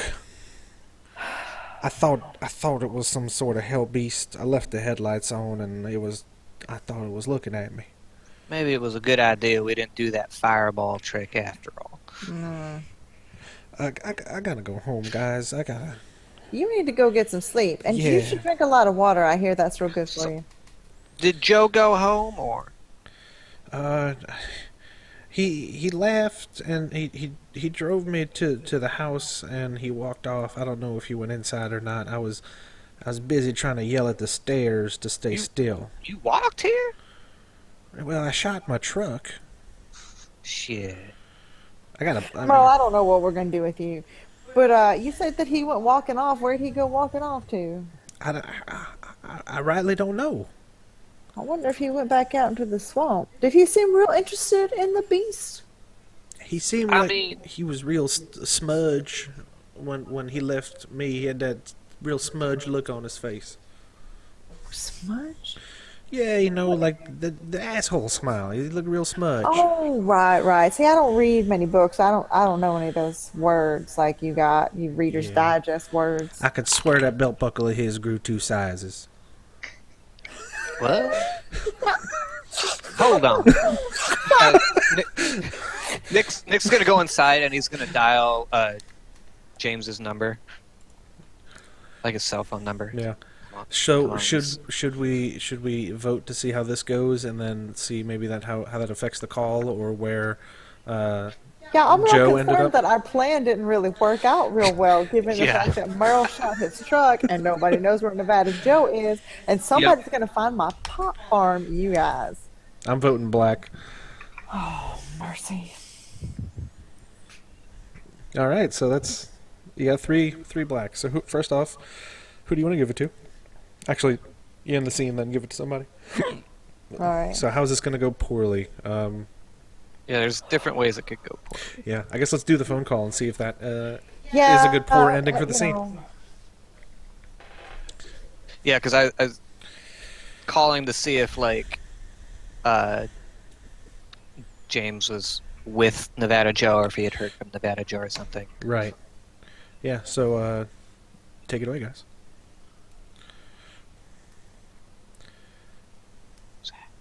So the question is, Sorry, I'm moving around a little bit to try to get away from a crying baby. Oh, uh, that's understandable. Oh. Well, I'm just trying not to get it on the audio. He's fine. Yeah, no, James will totally take that phone call. I imagine Okay. James has like a weird little flip phone that he carries around. Sure. Yeah. Are you still at the bar? Um, James, you still at the bar? Not exactly. Jesus. Who's is Nevada there? Who are you talking to? hold, just calm. Yeah, I got Nevada right here. Oh no, that's all right. I heard that Merle was trying to scare him. So I was curious if I guess he's okay. Thank you. yo, you need to ask them if they saw the beast before you hang up. Nick hangs up. He's like, "Well, I don't think Joe's looking for the beast in the swamp anyway." God damn it. Okay. So, James will close the phone and then he'll set up on the side of the truck bed, smoke a cigarette. oh, okay. So Renee, who gets that black die? Oh, mercy. Let's see. Let's see. Well, Well, I'm gonna give it to Chris. Shit. Because I'm the reason it went bad? yeah, you messed up my whole plan here. Yeah, sorry. It's all right. All right, so David, fine. do you want to establish or resolve? why don't I resolve a scene for a change? Huh. Trying to think.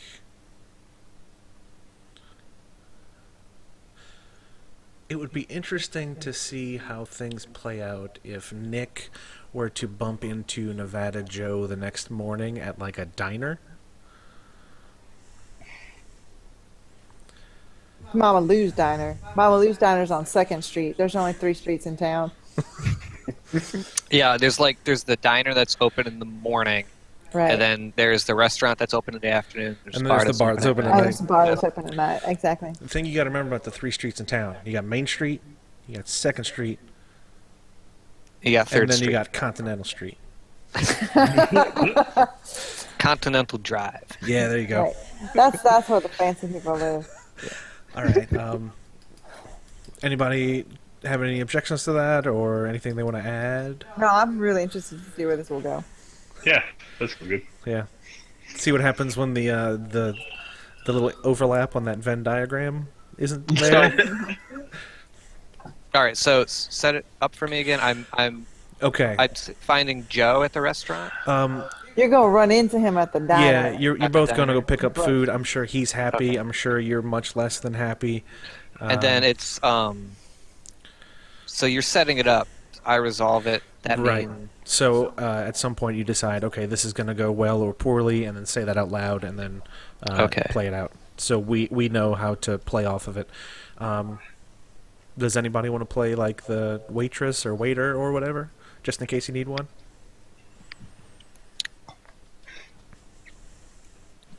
So many people. I can do it if need be. Okay, I'll do it if need be. So yeah, y'all are at, was it Mama Lou's Diner? Mama Lou. Yeah. She uses lots of grease. It's delicious. Helps the food go down and then right back out. Yep. So, ding-a-ling, you guys walk in. Action. so. I think Nick walks in and Yeah, I'll Joe's take already a there. order Joe's of already there. grits, I guess, and then some sausage and biscuits, and let's see what else. What else is good? You want the grit? Oh, You want them grits thick or thin? whichever way they come. They got 2 ways that come, thick or thin. Well, what's better? I like them thick. Some people like them thin. Do you want to drink your grits or eat them with a fork? Joe likes them thick. Let's just say that. God damn it!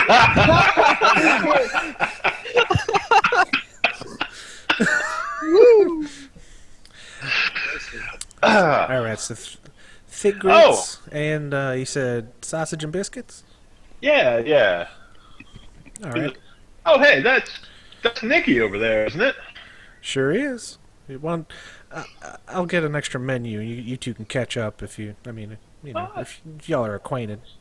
I'll be back. Yeah. All And right. she disappears. Hey, Nikki. Yeah.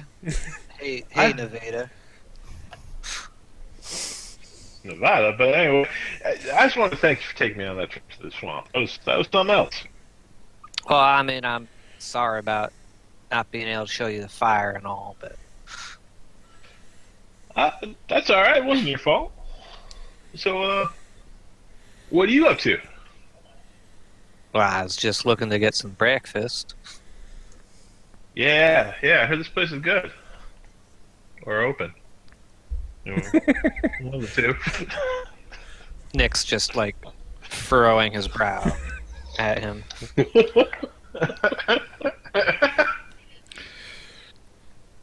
Waitress Yeah, walks all up right. with 2 coffee mugs and kind of motions towards you guys and raises her eyebrow.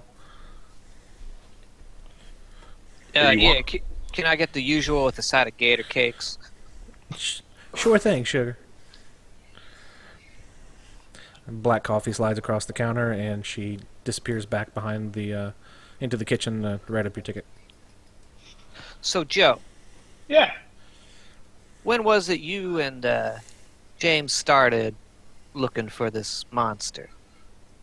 Oh, well, it was like last night.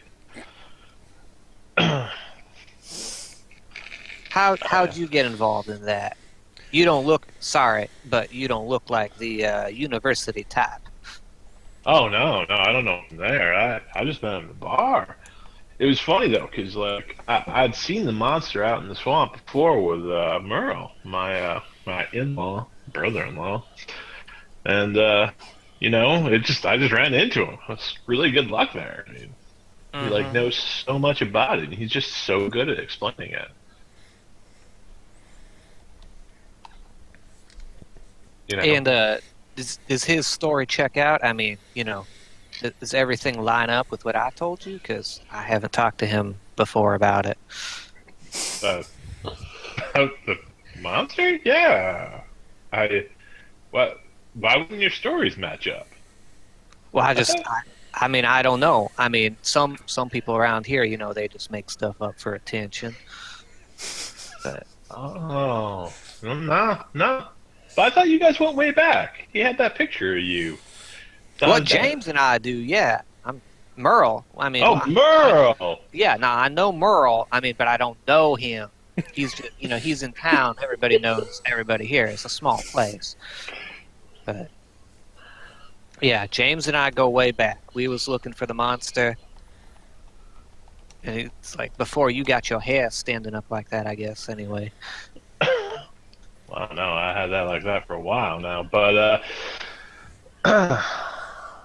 So how'd you meet Laura? Laura? Oh, she was in Vegas. Yeah, I kind of make my living there. Yeah, Vegas is in Nevada, ain't it? That it is. So what you do? yeah. What you do in Vegas? How'd you get out here then? Well, Laura's family's here, so with holidays and all, we had to come out and visit. I don't know. She likes to do it. Supposed to. Doesn't sound like you do though. Don't really know the place. Don't really know anybody here. You prefer it in Nevada? That's where all my work is, so Though I gotta say, this monster thing is actually kind of interesting. Why has no one's ever found out any more about it? I mean, we look for it, but it's if it weren't so smart, we would have caught it already, I guess. Huh? Say it's a smart beast. I mean, like I said, if it weren't, we would have got it. All right. Yeah. So, I mean, maybe I'm thinking here, give it another try. Why don't we get Jim here and we all go out there and see if we can find him? At least there's some evidence of him. I'm telling you, I think there are people like segment producers who would pay good money if we could bring out proof. Yeah, well, James says something similar, but I don't know why you want to get involved, seeing as you didn't really care about it till the other night. You always got to be paying attention for the opportunities in front of you.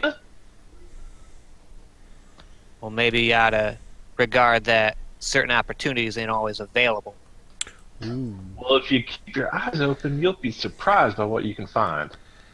You can think it's someplace that you know there's nothing around you, and then suddenly this great opportunity is sitting there with nobody near it. Mm-hmm.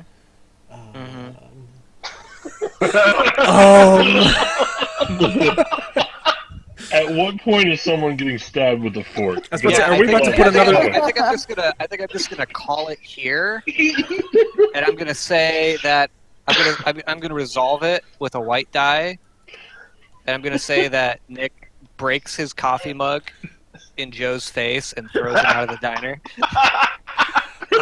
Okay, feel free. I assume Joe was trying to add another leg to this triangle. Yeah, that's kind of that's what I was getting out of that too. So it's good for you, but it's real bad for Joe because you misinterpreted the shit out of that. The opportunity right in front of him. It's all there. So, I vote for Swamp Triangle. David, who would you like to give that white die to? I'm gonna give the white die to Renee. Oh, yeah, my die. All right. Because Lurleen's a good boss. Wow. Okay. So, Zack or James, rather, you are up. Do you want to establish or resolve? Okay, well, I'm thinking I'm going to establish again, but I'm not sure. I'm going to leave the follow-up on what just happened. Alright? So what we're going to do is we're going to roll back in time a little bit to the point where our good friend Merle had taken Joe out. Well, specifically that Joe and...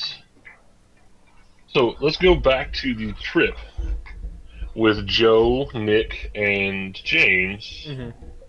Yeah, we still have no idea what happened on that trip. That wound up with Nick and James, or with Joe and James stranded in the swamp, with Nick back in town. In what I assume is Merle's truck. You son of a bitch. You're the one who shot the truck. That's true. And so what I'm going to do it, is I'm going to cut right to the point. Nick has already dropped us off in the swamp, having shown us everything. Found some reason to go back to town, right? Okay. Or he had to go tend the marijuana or something. I don't know. I got a call on the radio. Say. Yeah. There you go. He dropped us off in the swamp, and little do we know that Merle is lying in wait to try to give Joe that bad weed, right? Yeah. Alright. But we're just out there in the swamp, doing what we do, which is a lot of terrible innuendo about holes and sucking. And out of nowhere, this, beast busts out of the undergrowth and offers you marijuana. Starts looking at us. No, it's this crazy looking, huge, portly looking. If it's a great ape, it's nuts. It's built like a gorilla, but it's covered in some sort of foliage. I'm imagining it's Merle in a ghillie suit, having smoked the bad pot and freaked out. Okay. And we don't know that. Oh, Jesus. Okay.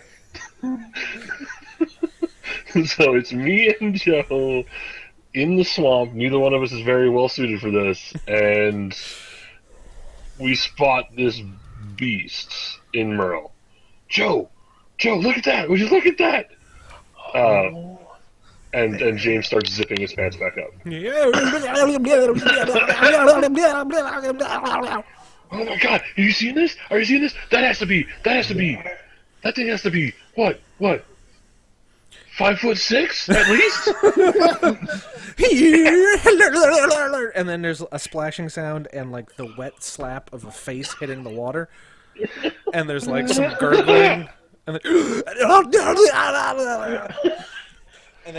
it runs up to you and sees you, and then falls over and is like trying to backpedal on its butt, but can't find any sort of purchase. I think it's trying to communicate with us. Quickly! Are you writing this down? James will throw the notepad at Joe. I'm James. What is your name? This is amazing. Are you getting this? I'm writing as fast as I can. and James will whip out his flip phone and start frantically taking photos of this thing. Like, this is incredible. Stay away. We don't know. It might be aggressive. Primates can be aggressive. It's like trying to just fling up mud, and it almost looks like a panic and like it's trying to be aggressive at the same time.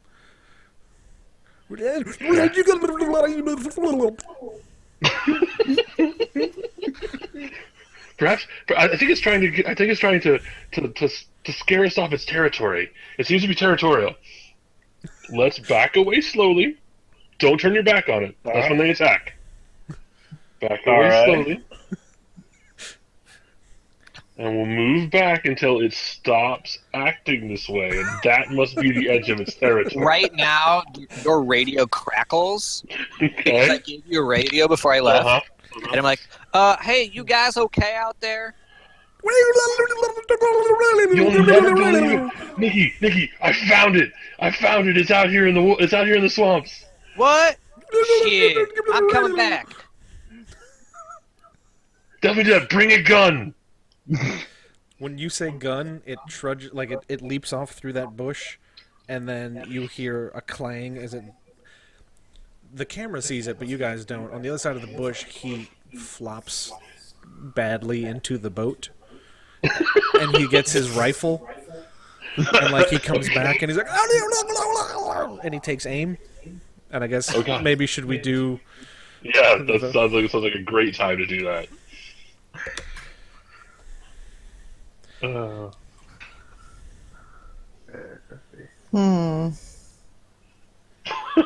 People are trying to decide how bad they want Joe shot. Is that where we're at with this now? I mean, Poor Joe. All right, you got 3 whites out of that. Awesome. yeah, So, I think it's not the time. well, we did already see what happened in the future, so Well, yeah, exactly. We know he's going to be alive for breakfast at Mama gonna Lou's, be alive. trying to get a third fight on the Well, table. yeah, but if you wing him, we get to do like the wounded warrior thing now, and then that yeah. happens. So there's a few wild shots in the air, and then one of them gets close, and you hear this kind of sputtering sound, and you see steam come out of the engine of the truck off in the distance. Okay. And you hear, and then he just falls over, and the mask comes off. James will grab Joe and shove him to the ground. Get down! They're armed. Ah! Yeah. Quickly this way, and they'll both like ground crawl through the swamp away from the sound.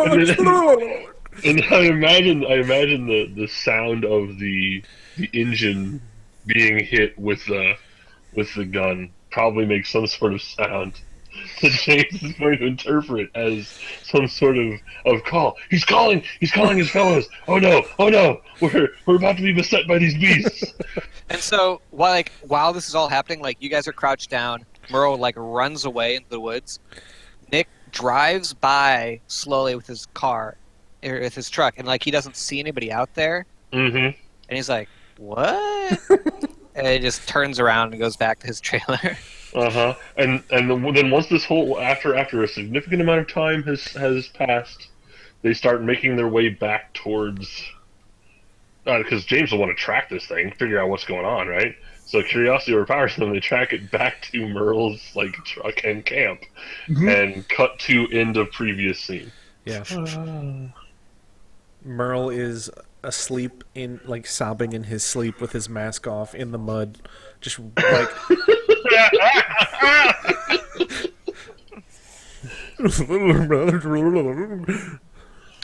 I think it more or less lines up. I think so. No, I think all this works. All this works, right? Okay, so who gets the white die? Because we're down to 4. That's a really good question. It doesn't even have to be anybody involved in the scene. It could just be this Yeah, person. no, gets that's a what die. I'm thinking. That's what I'm thinking here. Let's go ahead and give it to Nick because bless his heart for coming to check it out. All right, so for the last scene of Act 1, Jonathan. I think I'm going to resolve because I'm not really certain what we do next. Yeah. So you guys figure it out. It would I be. think the next step is a blow up on Continental Boulevard, right? I mean, I've got an idea. okay. Because he wants us to give him a scene. Yep. Laura is confronting him. Oh. She thinks there's another woman. Can this happen at the bar because she thinks he's been out bird dogging? Oh man. No, it happens in the this will happen like right after he gets run out of the diner by Nick. So She pulls up in her truck. Oh, and she thinks it's his woman. She thinks it's Nick's woman. So it's like mug across the face, grabbed by the shoulders, thrown out into the street. So you've got like some cut across, like not a serious cut, but you've got some cut, and you've also got like coffee on your face. Okay, so who's going to be Laura? And she pulls up and jumps out. And I played her before. I don't know. Is James going to be involved in the scene at all? I'm trying to think if there would be any more like main storyline characters there. Why doesn't the sheriff drive by and see this argument going on? Because we don't have any law enforcement involved yet, and I think we need some law enforcement. Ooh, if we're going to have a tilt, we do need to get some law enforcement involved with fucking everything that's happening here. So we definitely need some law enforcement looking at Nevada Joe. I'll be Deputy Dale. Deputy Dale. I like that. Drives up in his Ford Bronco. And who was Laura before? I was Laura before. Because I was playing on the phone the whole time.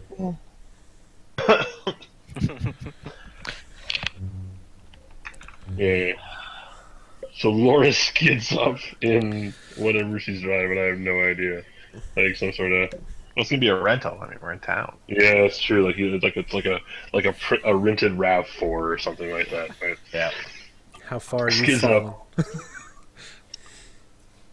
Doesn't even because it's this town doesn't even bother parking. It just leaves it in the middle of the street running. This rental car runs over yelling, Nikki, you bastard, Nikki!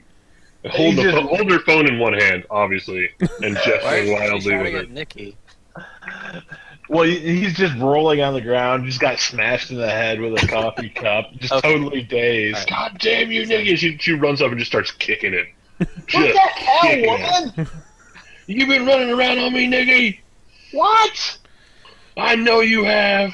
Where you been all this time? Joe. Merle doesn't know where you been. Joe. I was in the diner. What?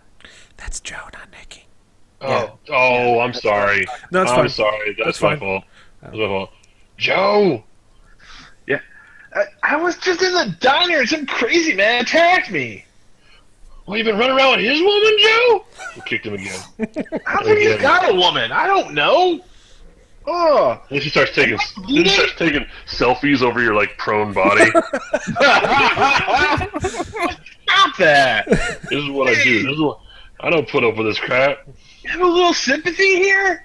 One of your crazy hick Nah. friends just like fucking nailed me in the Who you face. calling a hick, you jerk? Well, when you drop somebody at a diner, I think you get to call the hick. By the way, like while this is going on, the camera just like hands up really quick, like in The Office, you know, where it shows somebody in the background. It just shows like Nick like standing there with a plate in his hand, shoveling food in his mouth. He's since picked up Joe's. He does the Jim face and shrugs. Yeah, he's picked up Joe's coffee cup and is drinking out of that now. Yeah. Where was I? Oh, well, if you weren't out running around all the time, you wouldn't get in fights in diners. Who the hell gets in fights in diners? I didn't get in a fight. I got jumped. Yeah, you got whooped in a diner, Joe. Just kicking the whole time. They expect these crazy people just to up and smash people. What is wrong with them? What's wrong with them? What's wrong with you? Who the hell wears a Nevada belt buckle? You're from fucking Arizona, Joe. So at right around this time, a car that's probably like 25 years past the point where you'd call it old. I mean, it's a Vic Corolla. Yeah. Crown Vic. Right? Yeah. Sorry. Yeah. Crown Vic. Yeah, it's like a late 60s, early 70s Crown Vic. Like the engine knocks Crown when it Vic. drives. Corolla is the name of a character that would live in town. It's not a car. Crown Yeah. Vic. Yes. Crap. So yeah, he comes up like the siren blares real quick, and it just sounds out of tune. It's like, and the loudspeaker crackles. And he says, "Laura Sweetwater, I swear I thought I would never have to say this again. You can't leave your car in the middle of the street, and you can't kick a man in front of the diner." Again? Is this a habit with you, woman? I've made some poor decisions in my life.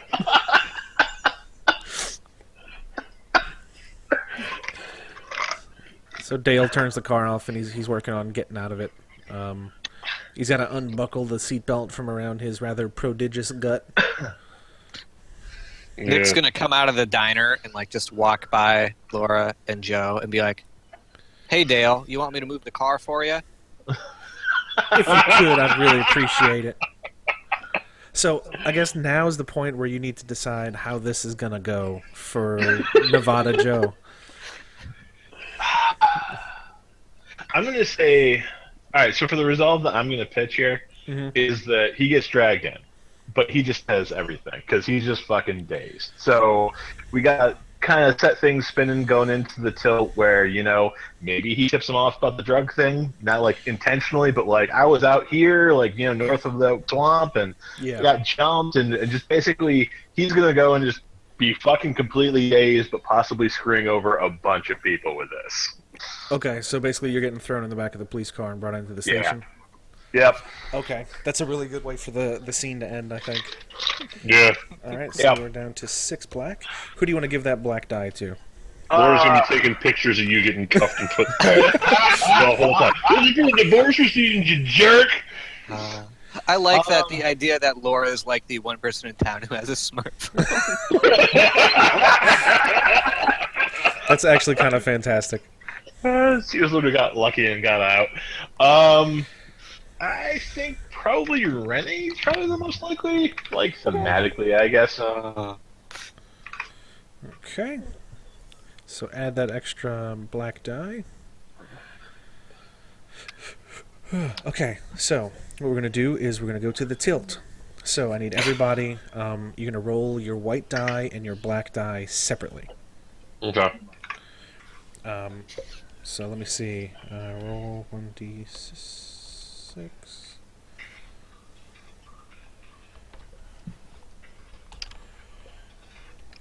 And what you're going to do is you're going to subtract whatever the larger value is from the smaller value, and that'll give you your total and color. So if you have 8 black and 2 white, you'll have 6 black as your final.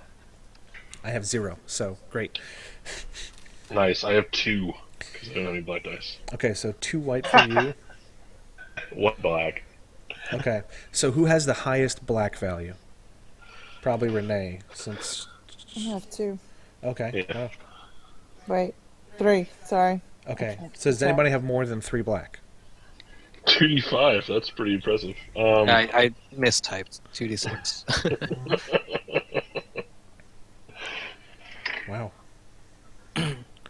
Okay, so I think Renee has the most black and David has the highest white with 8. Does that sound right? Yeah. Okay, so this means you guys get to decide the tilt. So what we're going to do is everybody roll 2 die. 2 die? Yes, 2d6, and then record the numbers in the Google Doc. I got a 5 and a 6. 3, 4, 5, 1, 3, 1, 5, 5. Okay, so we have 1, 2 1s. Oops. No 2s. 2 3s. 4. 4 5s. And a 6. Okay. Now, what's going to happen is we're going to take turns. Renee, you're going to start off. You get to pick the general problem that's going to happen in one of these scenes. So we have 1, 3, 4, 5, and 6. So you have mayhem, innocence, guilt, paranoia, or failure. And this is stuff that Paranoia. you assign to your own character? Or? No, this is kind of like a free The- for all. It's the conflict for the scene. Yeah. Okay. Now, David, you get to further figure out what the paranoia is. We have 1, 3, 4, 5, 6. So you get a stranger arrives to settle a score. 2 people cross paths and everything changes. A sudden reversal of status, fortune, or sympathy. The thing you stole has been stolen. And somebody is watching, waiting for their moment. A stranger arrives to settle a score. So we need a On Earth, isn't that even? Nevada Joe's husband. yeah. Dude, he's so getting married. Do we get rid of one that's of awesome. the ones then? Yes, get rid of one of the ones. Okay. Now, David, you get to pick the general part. So we have mayhem, innocence, guilt, paranoia, and failure.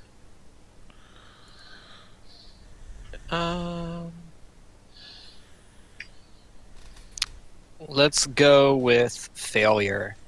Okay, so that is 6. So we are out of 6s. So we have 1, 3, 4, and 5 left. So Renee, your options are a stupid plan executed to perfection, a tiny mistake leads to ruin, a good plan comes unraveled, or you thought it was taken care of, but it wasn't. You thought it was taken care of, but it wasn't. Okay.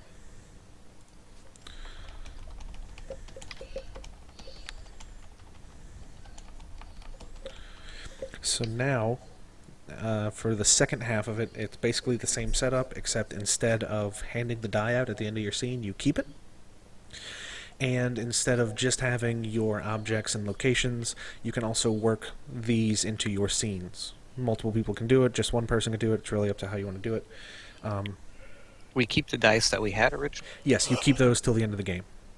So now, for the next 2 rounds, we only have 4 white dice to give out and 6 black dice to give out. So things are going to go poorly. Okay, also it is like midnight almost. Mm-hmm. Do we want to pick this up next week or something like that? Or find some time to record the rest of this so we don't end up going till like 2 o'clock in the morning? I would appreciate not going much further since I've been awake since 3 a.m. Yeah, that's fine. All right. I'm so impressed with your ability to contain yourself in these scenes. Good Lord. So, thank you everybody for downloading this overlong episode of that D&D podcast. We hope you tune in to the second part of our Fiasco, where Chris, Renee, David, Zack, and Jonathan experience paranoia, failure, and possibly the actual discovery of the beast of Sucker Creek. Thanks, and have a good one.